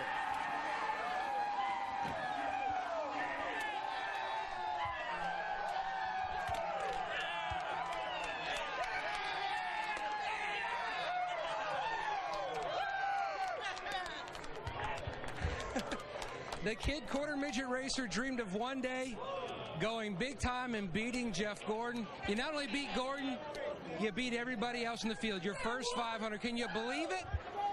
I can't believe it. This is absolutely amazing. The old karma train didn't work out for him so much, but this is awesome. This is Daytona 500. Oh my God! Are you kidding me? I was so nervous the whole race, pretty much. And man, Tab, my spotter, crew chief Todd, all the guys on this team, they worked so hard over the off season. This is our weakest racetracks with super speedways. We were terrible at them last year. We worked really hard, and hard work equals results every time. And I couldn't be more proud. Shell, Pennzoil, Coca-Cola, Ford, everyone that helps us out with this thing. Unbelievable. Daytona 500. Oh. And then it boils down to a late restart. What was going through your mind? Everything. but trying to stay relaxed. That was the hardest part. You got a red flag, and they give you the opportunity to think of everything, you know. And Clint Boyer was the best pusher out there today, and he was able to line up there at the end. We were able to push out ahead, and then saw him crashing in the mirror. And I think even if we got to the checkout, I still felt pretty good about it. Just what an awesome! I can't believe I'm still in like complete awe. I don't even know what to say right now. You came to this team to find a new home, and you did. By the way, your dad is stuck outside the gate across the track. He can't cross over. But Roger Penske kept talking to you on the radio, kept telling you, pumping you up. Yeah, it's funny because how the whole team gets really quiet, though. When you're about to win a Daytona 500, the red flag was just kind of quiet. We knew what we had to do. We had a really fast car. Just, I had to make the right moves and not get snookered on the start and do something to make a mistake. And I can't believe I'm sorry. I don't even know what I'm supposed to be saying right now. This doesn't happen very often. You get one shot at this. It's such a build-up the whole weekend to the Daytona 500. All the qualifying races and all the drama you go through, and then to be here at the end and have your car sitting out in the museum and whatever else comes along with winning this race. Wow. He's always going to be defined. Now the kid becomes a champ in Daytona. Kevin Harvick knows what it's like to celebrate a Daytona 500 victory. Close today, but you finished second. What's going through your mind on that final lap, and you know you've got to catch Joey? I really thought everybody on everything on our Budweiser Jimmy John Chevrolet was lined up pretty well coming down the backstretch. I was trying to back up to Junior and get a run, so we were lined up with a little distance coming off of turn 4. But just really proud of everybody from Stewart-Haas Racing, particularly on this number 4 team. Just got to thank everybody from Outback, Dytek, Hunt Brothers, and Mobil 1 for everything they put into this car to make it go around the track. Kevin Harvick, second at Daytona. Well, Dale Earnhardt Jr. ran out front most of the day, but Dale, with 20 to go, you got shuffled to the back. What happened there? I just made a bad decision on that restart. I thought the 48 was on the quarter panel, and he was going to get a good run down the back, and I wanted to get in behind him and get on the quarter panel with the guy in front of me. Somebody got on the outside, and I was right stuck in the middle then. Just a bad decision. I should have stayed on the bottom, been a little more patient, but thought I had a good opportunity there, and it just didn't work out. We had a really fast car, maybe the best car here, and so I had a lot of confidence to keep digging, and we got some of the spots back. But just a little disappointed I let the guys down. Should have won the race. Congrats to Joey. Thinking about Kyler in the hospital. Hope he's doing good, and hope he gets back real fast. And we're ready to go to Atlanta. It's going to be a fun year. Well, Dale Jr. charged back up to third. Chris? As Joey Logano celebrates his first top 5 finisher at the Daytona 500, we'll talk with Jeff Gordon, who finished 33rd, led the most laps, and Michael Waltrip, fresh off the track, joins us right here. Don't go away. Tom Logano, father of Daytona 500 winner Joey, finally worked his way across to celebrate with his son. A special, memorable moment in the great American race, and memorable for Jeff Gordon in his 23rd and final run at the Daytona 500, standing by with our Jamie Little. Well, he started on pole today and had a great run. I know it didn't end the way that you wanted it to, but what are you thinking and feeling right now, knowing this is it? This is the last one. For some reason, I'm still like smiling and enjoyed every moment of it. I mean, obviously, I enjoyed the first half a lot more than the second half. What an amazing car we had, and just out there in the front with our Drive In Hunger Chevrolet, just controlling the race, and had one restart where I started on the outside and just couldn't get our line going, and we got shuffled back and kind of played catch-up from that point on. But no, this was an amazing week, an amazing day, and I just I don't know. I'm just in this different place that's so foreign to me, but so incredible to just be taking it all in, enjoying every moment. And, right now I'm a little bit sad this is my final Daytona 500, but I'm more upset we didn't have a shot at winning there at the end. But congratulations to Joey Logano. I mean, that moment you saw there with his dad, that's what it's all about. These types of moments, such a big race. It means so much to all of us, and you want to share that with the people that you're closest to that have been there along the way. So congratulations to him. And I don't know what else to say other than I enjoyed it. I'm not going to miss those final laps. That was just crazy. But certainly would have liked to have had a shot to win it. If you're over there in Victory Lane, it's awesome and you enjoy it. If you're not in Victory Lane, you're like, oh gosh, when's that next restrictor plate race? We've definitely enjoyed watching you race. The 3-time Daytona 500 winner today led a race high 87 laps. It's been fun for Jeff Gordon. Chris? Thanks, Jen. And such class and professionalism right away. Congratulating Joey Logano. You know, Logano got married in the off-season, went on the honeymoon, lost the wedding ring. So already on his second wedding ring for his wife, but his first Daytona 500 trophies. We welcome you back trackside. And Michael Waltrip, 55 Toyota, sweating it out. I know you're dripping right out of the car to here, finishing 25th on a wild ride. Describe the atmosphere out there for all the drivers, and what a moment for Joey Logano. Well, just like everyone predicted early in the race, it became a handling race. You had to have a car that would stick in the corners, and our car was really good. And I was driving up through the field, got up inside the top 20, and there was a crash in front of me and got a little bit of damage. And then from then on, I was just behind the 8 ball all day long. But congratulations to Joey Logano. Fortunately, I got an idea what that feels like when you get one of those Daytona 500 trophies. I'm so proud of that team, of Joey, the job he does, and really proud also that I've been able to share the track with Jeff Gordon all these years, and that's special too. Yeah, and Joey in victory lane, you know, thanking Clint Boyer for being a great pusher all day to kind of help him get towards the front and capture the Daytona 500. Let's head back upstairs to Darrell, Larry, and Mike for the unofficial results. Well, we talked about Logano and Harvick. Interesting that Earnhardt and Hamlin finished nose to tail just like last year when it was 1-2. This year it's 3-4. What about that 13 car, Larry? He finished 4th in the Unlimited. Casey Mears, he and Booty Barker, what an incredible run for those guys. Good job, boys. You know, it was Joey Logano's 9th career win. I said it at the top of the show. When you win this Daytona 500, it doesn't stay with you the rest of the year. It doesn't stay with you the rest of your career. It stays with you the rest of your life. First thing they say, Daytona 500 winner. Yes, sir. Nice job by substitutes. Last-minute fill-ins, Regan Smith and Matt Crafton ending up in the top 20 today. That whole page of finishers was pretty cool, really. Ty Dillon making his first Daytona 500 start, ran up in the top 5 for a while. And at least 8 drivers involved in the final lap pileup, including Jeff Gordon, who comes out of Daytona 33rd, last car in the lead lap. Matt Kenseth, I thought he had a car that could win this thing. Trouble early on. Tony Stewart, same thing. Thought he had a car that could win. We know Brad did. He was up there fighting for the lead. Brad Keselowski. Well, we'll be off to Atlanta. Let's join Vince Welch. Jimmy Johnson finishes 5th, leads 40 laps today, but where did it slip away at the end?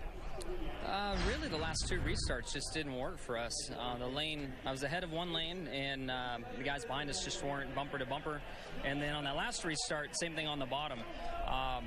So it's just the way things happen. You know, there's so many other circumstances kind of determine who wins these races, and that's what makes them such a crapshoot. But I'm just excited that we're sitting there 3 wide, however many deep, with 5 to go, putting on a killer show. So just a fun day here in Daytona. Of course, I wish I was in victory lane right now, but we had a very strong day, nothing to be embarrassed about. Yeah, fun show, fun one to watch today. Jimmy Johnson, 5th at Daytona.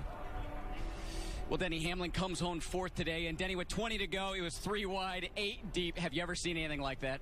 No, it's just these drivers have really just gotten so smart with the side draft and looking in their mirror and blocking and stuff that you're going to have that. You know, once the lead gets to 3 wide, it's just nobody has an advantage because you can't break through it. So proud of our FedEx Express team and everyone at Toyota and Jordan Brand, the Greenbrier, Coca-Cola. Just, gosh, I wish we could have done something different. You know, you got a 50-50 shot when you start on the front row in a green-white checkered. It just our line didn't form very well on that restart, and that gave the 22 the advantage to break through us pretty quick. 8 days ago, Joey Logano in the Sprint Unlimited got into it with Kevin Harvick, the defending champ. Stood up to him after the race, stood up to everybody today. There's your champ in victory lane and a Ford for Roger Penske, Joey Logano.